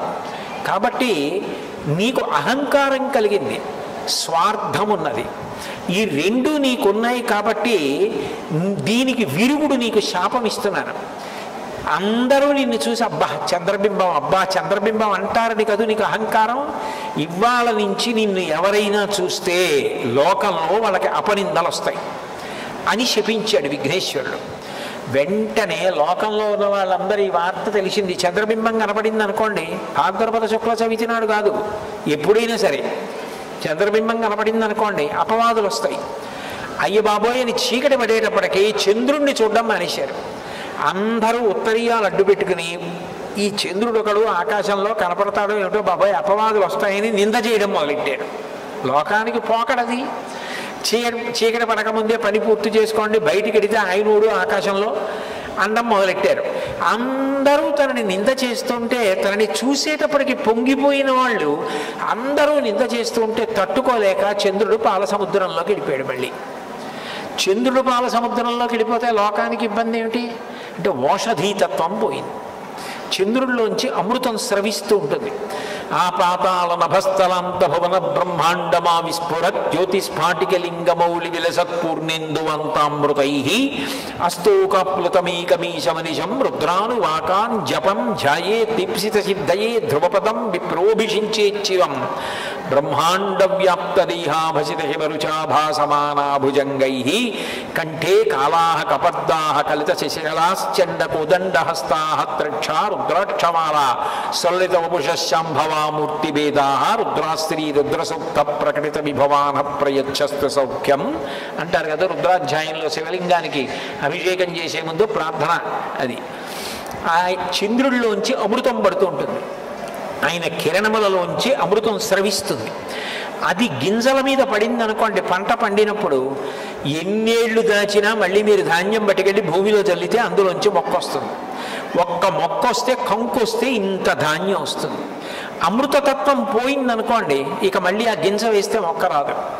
చంద్రకిరణములు లేకపోతే అమృతత్వం ఉండదు, ఓషధులు ఉండవు. ఓషధీతత్వం లేకపోతే అన్నం ఎలా దొరుకుతుంది? మళ్ళీ మళ్ళీ పంట ఎలా పండుతుంది? లోకం గగ్గోలు పెట్టి బ్రహ్మగారి దగ్గరికి వెళ్ళింది. ఏ ఇబ్బంది వచ్చినా దేవతలు కానీ మనుష్యులు కానీ బ్రహ్మగారి దగ్గరికి వెళ్తారు. అందరూ కలిసి బ్రహ్మగారి దగ్గరికి వెళ్ళారు. వెడితే బ్రహ్మగారు అన్నారు, ఇది విఘ్నేశ్వర శాపం చంద్రుడికి. ఆయన విఘ్నేశ్వరుణ్ణి చూసి వికటంగా నవ్వాడు. అహంకారంతో స్వార్థంతో శపించాడు విఘ్నేశ్వరుడు. నిన్ను చూస్తే అపనిందలు వస్తాయని. ఆయన తీయాల శాపం, ఆయన పరబ్రహ్మం, నేను తీయకూడదు. కాబట్టి మీరు విఘ్నేశ్వరుడి దగ్గరికి వెళ్ళండి అన్నాడు. దేవతలు మనుష్యులు అందరూ బ్రహ్మగారి విఘ్నేశ్వరుడి దగ్గరికి వెళ్ళి ప్రార్థన చేశారు.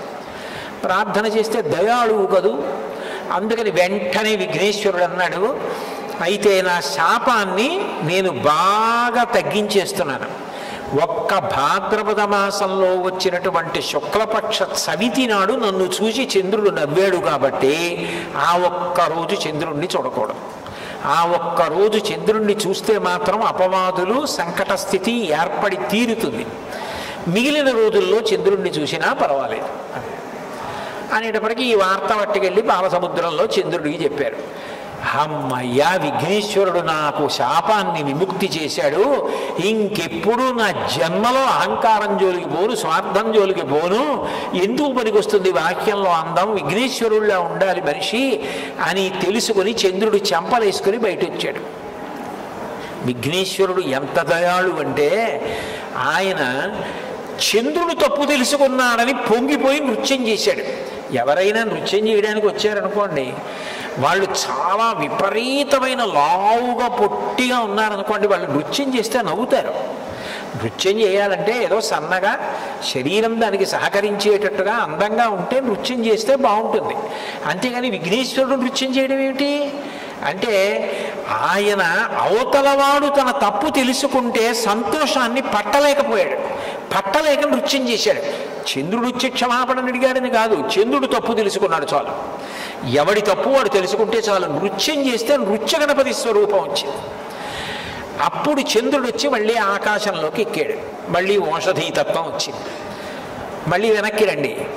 నారదుడు ఈ విషయం చెప్పి కృష్ణ పరమాత్మకే, కృష్ణ భాద్రపద శుక్ల చవితి నాడు నువ్వు ప్రసేనుడితో కలిసి వేటకి వెళ్ళి చీకటి పడ్డాక చంద్రబింబాన్ని చూసావు, అందుకని వచ్చింది ఈ సంకట స్థితి. ఇది పోవాలి అంటే నువ్వు కూడా మళ్ళీ విఘ్నేశ్వరుడి యొక్క వ్రతం చెయ్యాలి.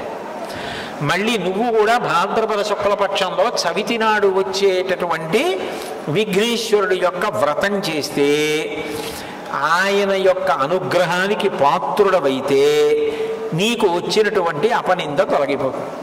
లేకపోతే నిన్ను ఈ అపనింద ఇట్లాగే వెంటాడుతుంటుంది. ఈ సంకట స్థితి నీకు ఇట్లాగే కొనసాగుతుంది. అంటే కృష్ణ పరమాత్మ అంతటి వాడు భాద్రపద మాసంలో శుక్లపక్షంలో వచ్చేటటువంటి చవితి నాడు వినాయకుడిని ప్రార్థన చేస్తే ఈ వ్రతాన్ని ఇట్లా చెయ్యమని చెప్పినవాడు విఘ్నేశ్వరుడే. అందులో ప్రధాన నైవేద్యం కూడా ఏమిటి అంటే దోసపండు. దోసకాయ లేతగా ఉంటుంది, ఏ కాలమునందు ఏది వస్తుందో దాన్ని ప్రధాన నైవేద్యం చేస్తారు. లేత దోసకాయ నైవేద్యం చేస్తారు, చేసి వినాయక వ్రతం చేస్తారు.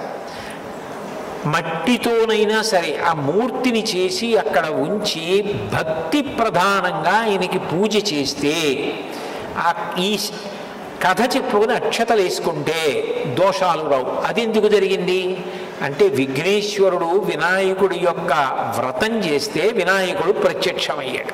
మేనమామేగా, నువ్వింత కష్టపడ్డావు, ఇంత సంకట స్థితిలో పడ్డావు, నీకొచ్చినటువంటి అపవాదు పోతుంది.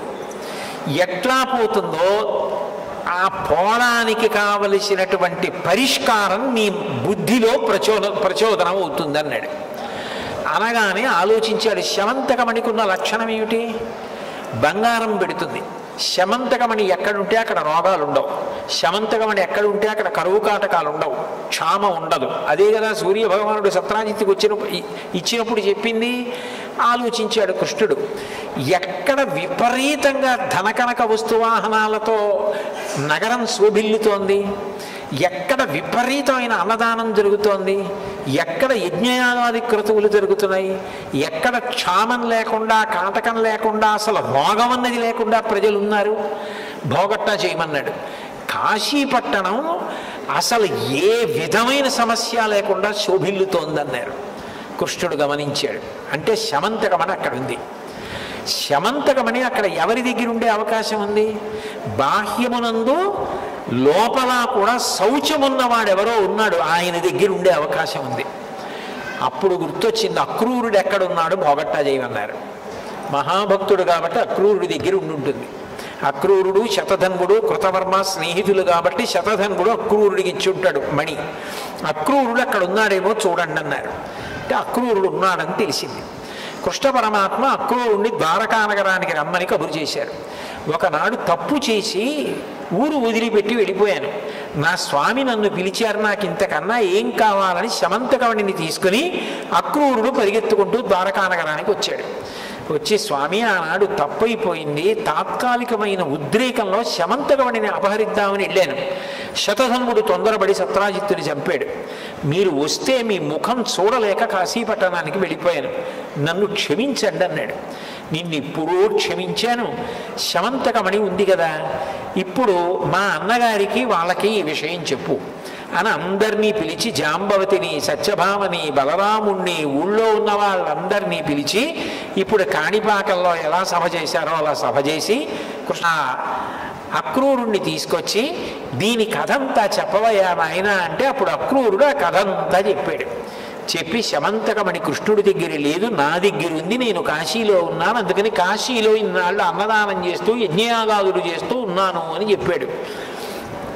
ప్రజలందరూ నాలుకలు కరుచుకొని, అయ్యయ్యయ్యో కృష్ణుడిని ఎంత ఇబ్బంది పెట్టేశాం, ఎన్ని మాటలన్నాం, మనశ్శాంతి లేకుండా చేసేశామని సత్యభామ, జాంబవతి వీళ్ళు కూడా చాలా బాధపడిపోయి, అయ్యో మిమ్మల్ని అనుమానించాను నిష్కారణంగా, మమ్మల్ని క్షమించండి, ఏముంది, తప్పు తెలిసిన తర్వాత ప్రజలు మళ్ళీ ఇటువైపు నుంచి ఇటువైపు మళ్ళీ తిరిగిపోతారు, క్షమించండి అని అందరూ కృష్ణ పరమాత్మ దగ్గరికి వచ్చారు. కృష్ణ పరమాత్మ ఇదంతా విని చాలా సంతోషించి, అమ్మయ్య ఈ సంకటం నుంచి బయటపడ్డాను అంతే చాలు, అపనింద నుంచి బయటపడ్డాను అంతే చాలు, కానీ నేను కాబట్టి ఇంత కష్టపడి బయటికి వచ్చాను. ఒక సామాన్యమైనటువంటి మనుష్యుడు తెలిసో తెలియకో భాద్రపద మాసంలో వచ్చే శుక్లపక్ష చవితి నాడు చంద్రుణ్ణి చూస్తే, ఇటువంటి అపనింద వస్తే, ఇటువంటి సంకట స్థితిలో పడిపోతే అసలు ఆయన ఎలా బయటికి వస్తాడు? ఆ వ్యక్తి శక్తి ఎలా సరిపోతుంది? కాబట్టి వినాయక స్వామి నువ్వే దీనికి మార్గం కూడా చెప్పాలి అన్నాడు కృష్ణ పరమాత్మ. ఎందుకని? శాపం విఘ్నేశ్వరుడిది, ఆయనే చెప్పాలి.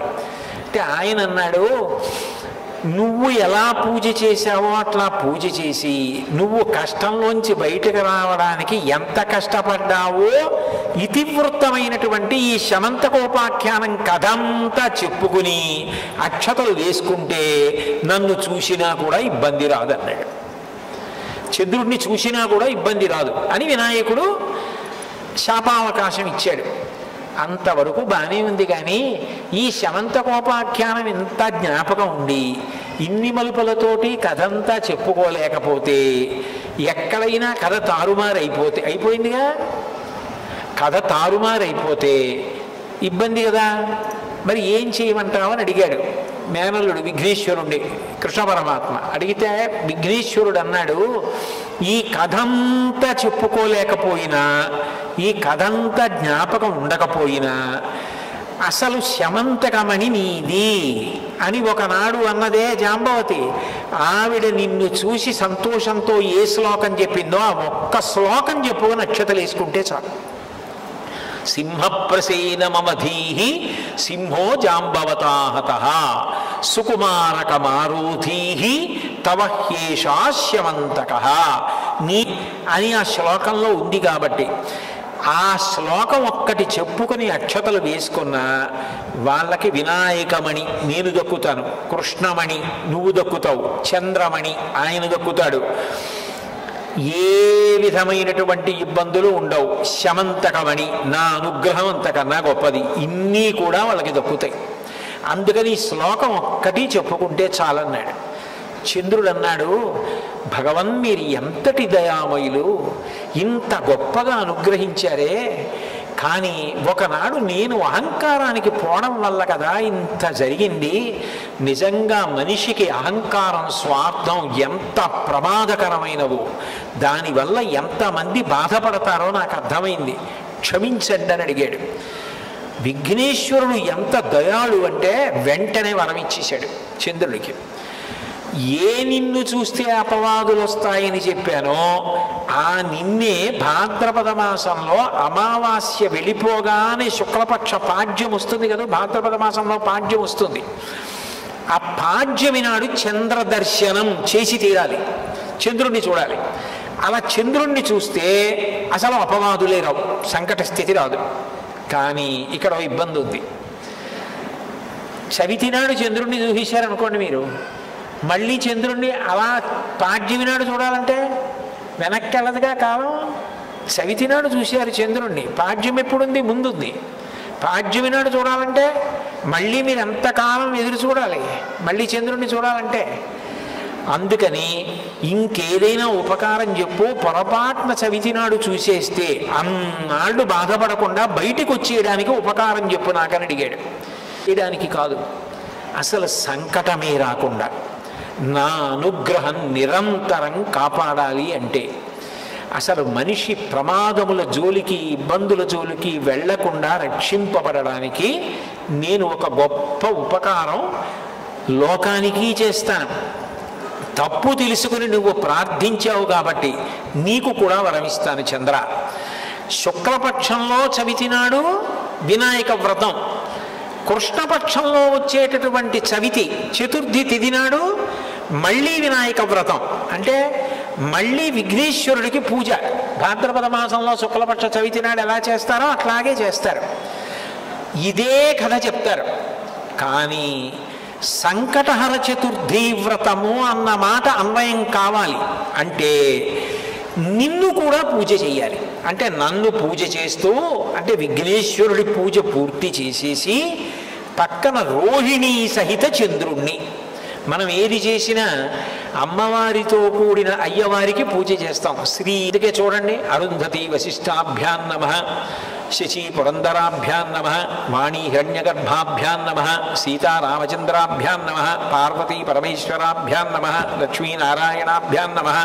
సశక్తియుతులైన పరమాత్మని పూజ చేస్తాం. అందుకని రోహిణిని చంద్రుణ్ణి కలిపి పూజలో పెట్టి రోహిణికి చంద్రుడికి కూడా పూజ చేయడం మంచిది. ఒకవేళ చంద్రుడికి రోహిణికి పూజ అంతా చేయకపోయినా అర్ఘ్యం ఇచ్చినా చాలు. అర్ఘ్యం ఇవ్వడం అంటే అగ్రపూజ చేసినట్టు. చాలా గౌరవించారని గుర్తు ఏమిటంటే ఆ అర్ఘ్యం ఇస్తారు. మహాభారతంలో ధర్మనాథు గారు రాజసూయం చేసినప్పుడు కృష్ణ పరమాత్మకే అగ్రపూజ చేశారు. అగ్రపూజ అంటే ఆయనకి ఏదో మణులు, పెద్ద పెద్ద వజ్రాలు, వైఢూర్యాలు, చీనాంబరాలు, రథాలు, గుర్రాలు, ఏనుగులు ఇవన్నీ ఇవ్వడం కాదు, అర్ఘ్యం ఇస్తారు. అర్ఘ్యం ఇవ్వడం అంటే కుడి చేతి మీద నీళ్లు పోస్తారు.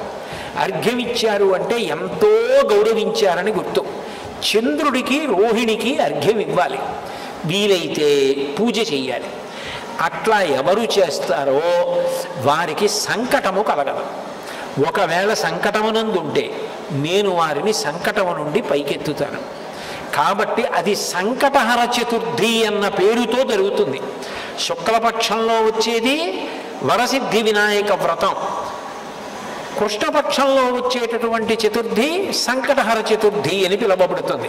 శుక్లపక్షంలో వచ్చే దానిలో చంద్రుడికి రోహిణికి పూజ లేదు. కృష్ణపక్షంలో అదే చంద్రుడికి మళ్ళీ పూజ ఇచ్చేశాడు. అమావాస్య వెళ్ళిన పాడ్యమి నాడు, అందుకే మీరు పంచాంగం చూడండి, చంద్ర దర్శనం అని రాసుంటుంది. అంటే చంద్రుణ్ణి చూడాల. మీరు చంద్రుణ్ణి అమావాస్య వెళ్ళిన పాడ్యమి నాడు కనపడకపోతే ఇంకొక వరం ఇచ్చాడు. తృతీయ తదియనాడు చంద్రుణ్ణి చూసినా పర్వాలేదు. ఎందుకనంటే తదియనాడు ఏ చంద్రరేఖ ఉంటుందో అదే అమ్మవారి కొప్పులో ఉంటుంది. అదే చంద్రరేఖ పరమశివుడి యొక్క కొప్పులో ఉంటుంది. అదే చంద్రరేఖ సరస్వతీదేవి కొప్పులో ఉంటుంది. శరజ్యోత్స్నా శుద్ధాం శశియుత జటాజూటమకుటాం వరత్రాసత్రాణ స్ఫటిక గుటికా పుస్తకరాం సకృన్నత్వా నత్వా కథమివ సతాం సన్నిధదతే మధుక్షీరద్రాక్ష మధురి మధురీణా పణితయ అంటారు శంకరులు సౌందర్యలహరిలో. సరస్వతీదేవి కొప్పులో ఉంటుంది. శంకరుడు సరే చంద్రోద్భాసిత శేఖరే స్మరహరే గంగాధరే శంకరే సర్పైర్భూషిత కంఠకర్ణ వివరే నేత్రోద్ధ వైశ్వానరే దంతిత్వకృత సుందరాంబరధరే త్రైలోక్య సారే హరే మోక్షార్థం కురుచిత్త వృత్తి మమలాం అంతైస్తు కింకర్మభిః అని పరమశివుడి కొప్పులో ఉంటుంది తదినాటి చంద్రరేఖ. అమ్మవారి కొప్పులో ఉంటుంది. అందుకే కామాక్షి పరదేవత ఆ చంద్రరేఖ ధరించి ఉంటుంది. చంద్రమౌళీశ్వరి ఆవిడ. వినాయకుడు కూడా చంద్రరేఖని ధరిస్తాడు. తదియనాటి చంద్రరేఖని ఆయన కూడా ధరిస్తాడు. కానీ మిగిలినటువంటి దేవతా స్వరూపాలకి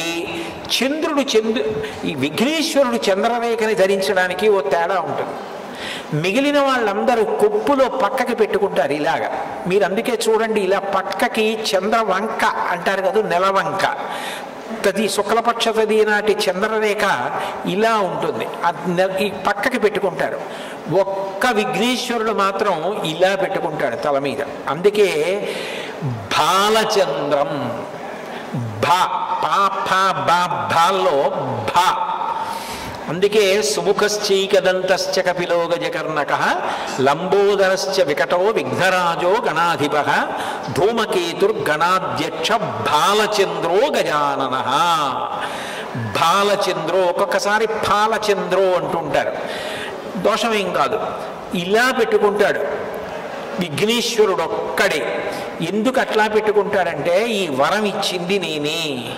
భాద్రపద శుక్ల పాడ్యమి నాడు చంద్రదర్శనం అంత గొప్పదని నిర్ణయించింది నేనే. అది కనపడకపోతే తదియనాటి చంద్రరేఖని మీరు పార్వతీ పరమేశ్వరుడు, సరస్వతీదేవి, విఘ్నేశ్వరుడు యొక్క శిరోభాగమునందు చూడవచ్చు. ఆ చంద్రవంకని చూద్దాం.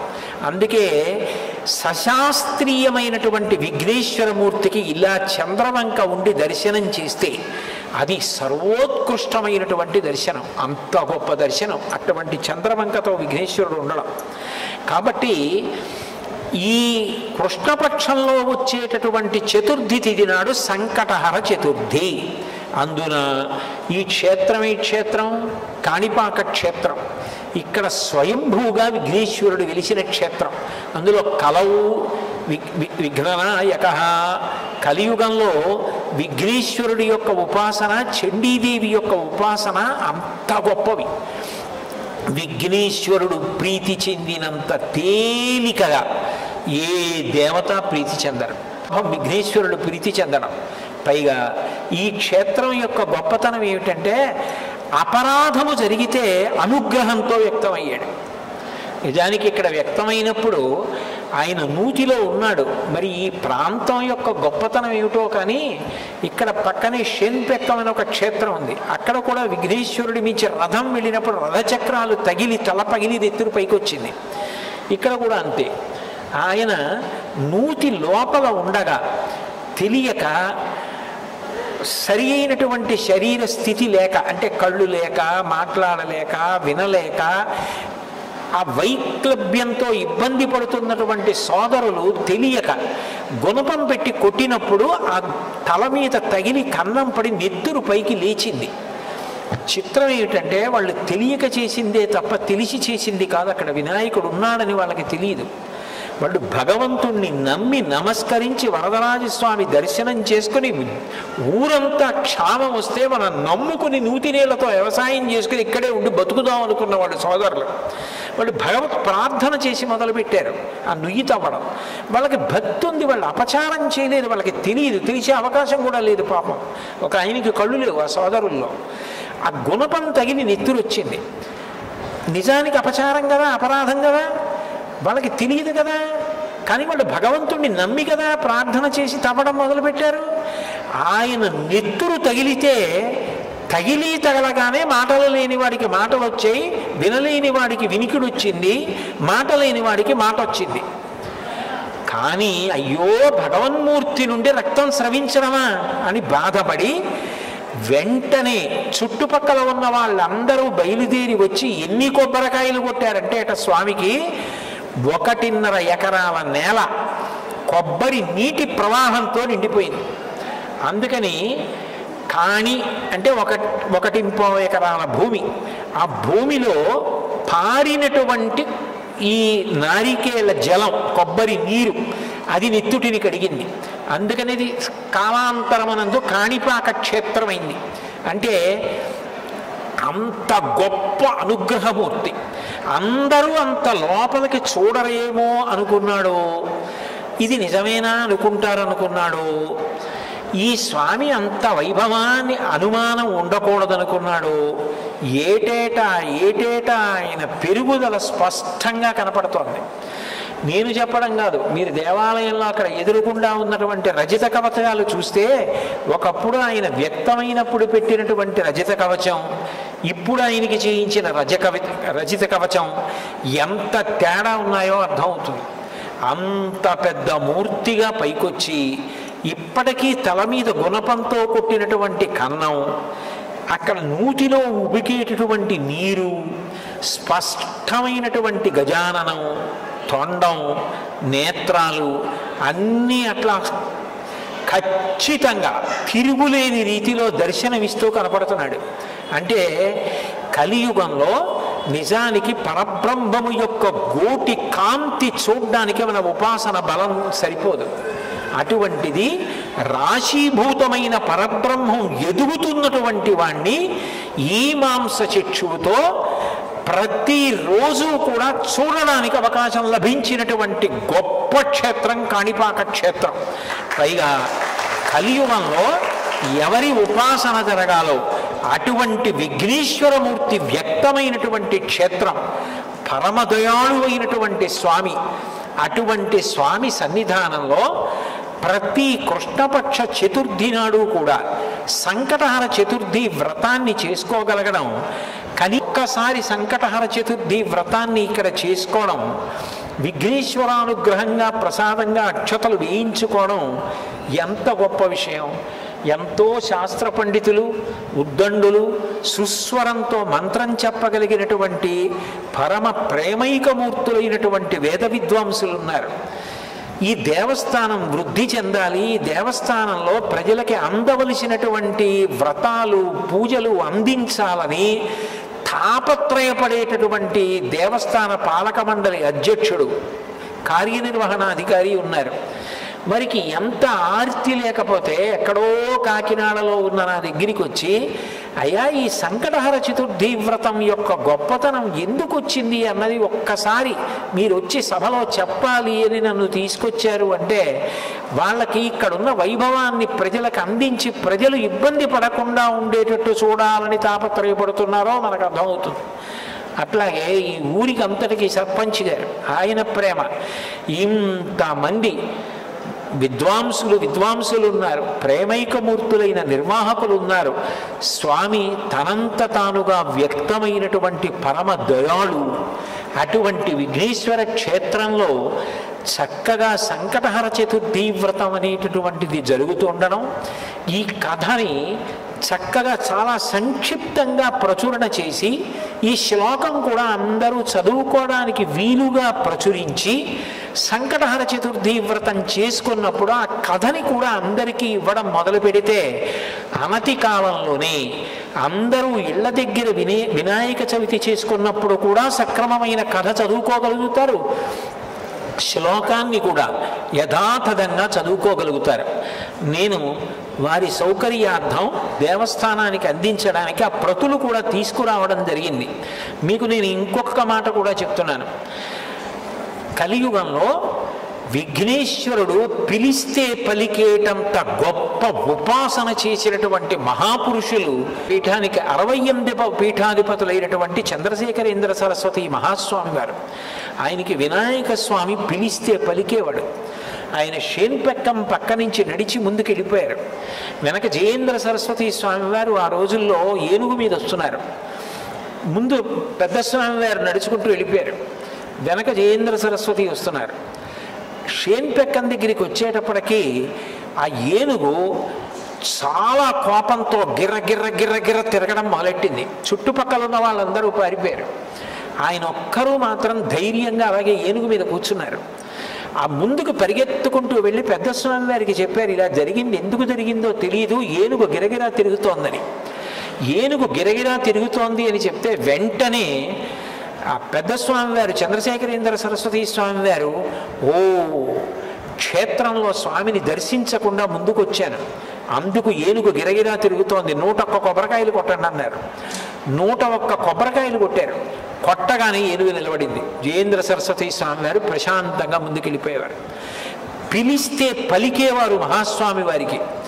మహాస్వామి వారు చేసినటువంటి అనుగ్రహ భాషణాల్లోంచి ఇవాళ నేను చేసిన ప్రసంగంలో 95% అదే.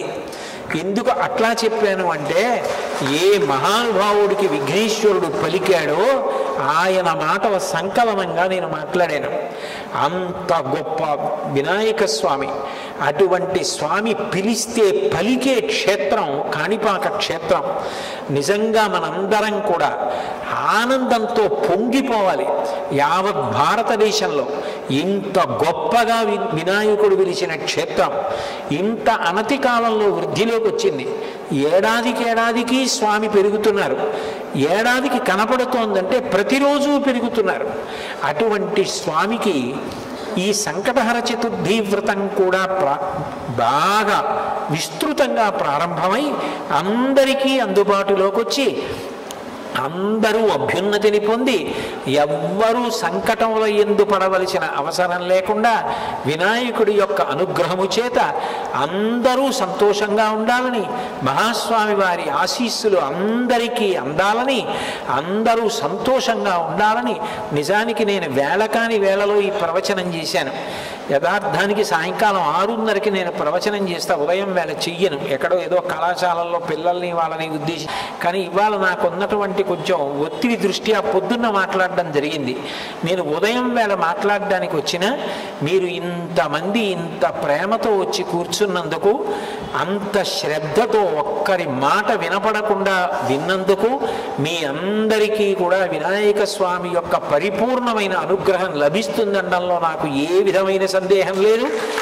రాబో కాలంలో కష్టమన్న మాట వినపడకుండా దేశం సౌభాగ్యవంతమై సంకటహర చతుర్థి మనం ఒకసారి కాణిపాకం వెళ్ళి చేయించుకోవాలి అని అందరూ వచ్చి చేయించుకొని వినాయకుని యొక్క అనుగ్రహమునకు పాత్రులయ్యేటటువంటి రోజు తొందరలో రావాలని, అంత గొప్పగా వ్రతాలు ఇక్కడ జరగాలని కోరుకుంటూ అట్లా అనుగ్రహించమని, అట్లా జరగడానికి సమస్త విభూతులను వర్షించమని సిద్ధి బుద్ధి సహిత వరసిద్ధి వినాయక స్వామి వారి పాదార విందములకు నా శిరసు తాటించి నమస్కరిస్తూ మంగళాశాసనపరైః మదాచార్య పూర్వైరాచార్యైః సత్కృతాయాస్తు మంగళం. మంగళం కోసలేంద్రాయ మహనీయ గుణాత్మనే చక్రవర్తి తనూజాయ సర్వభౌమాయ మంగళం ఉమాకాంతాయ కాంతాయ కామితార్థప్రదాయిని శ్రీగిరీశాయ దేవాయ మలినాథాయ మంగళం. సర్వం శ్రీ ఉమామహేశ్వర పరబ్రహ్మార్పణమస్తు.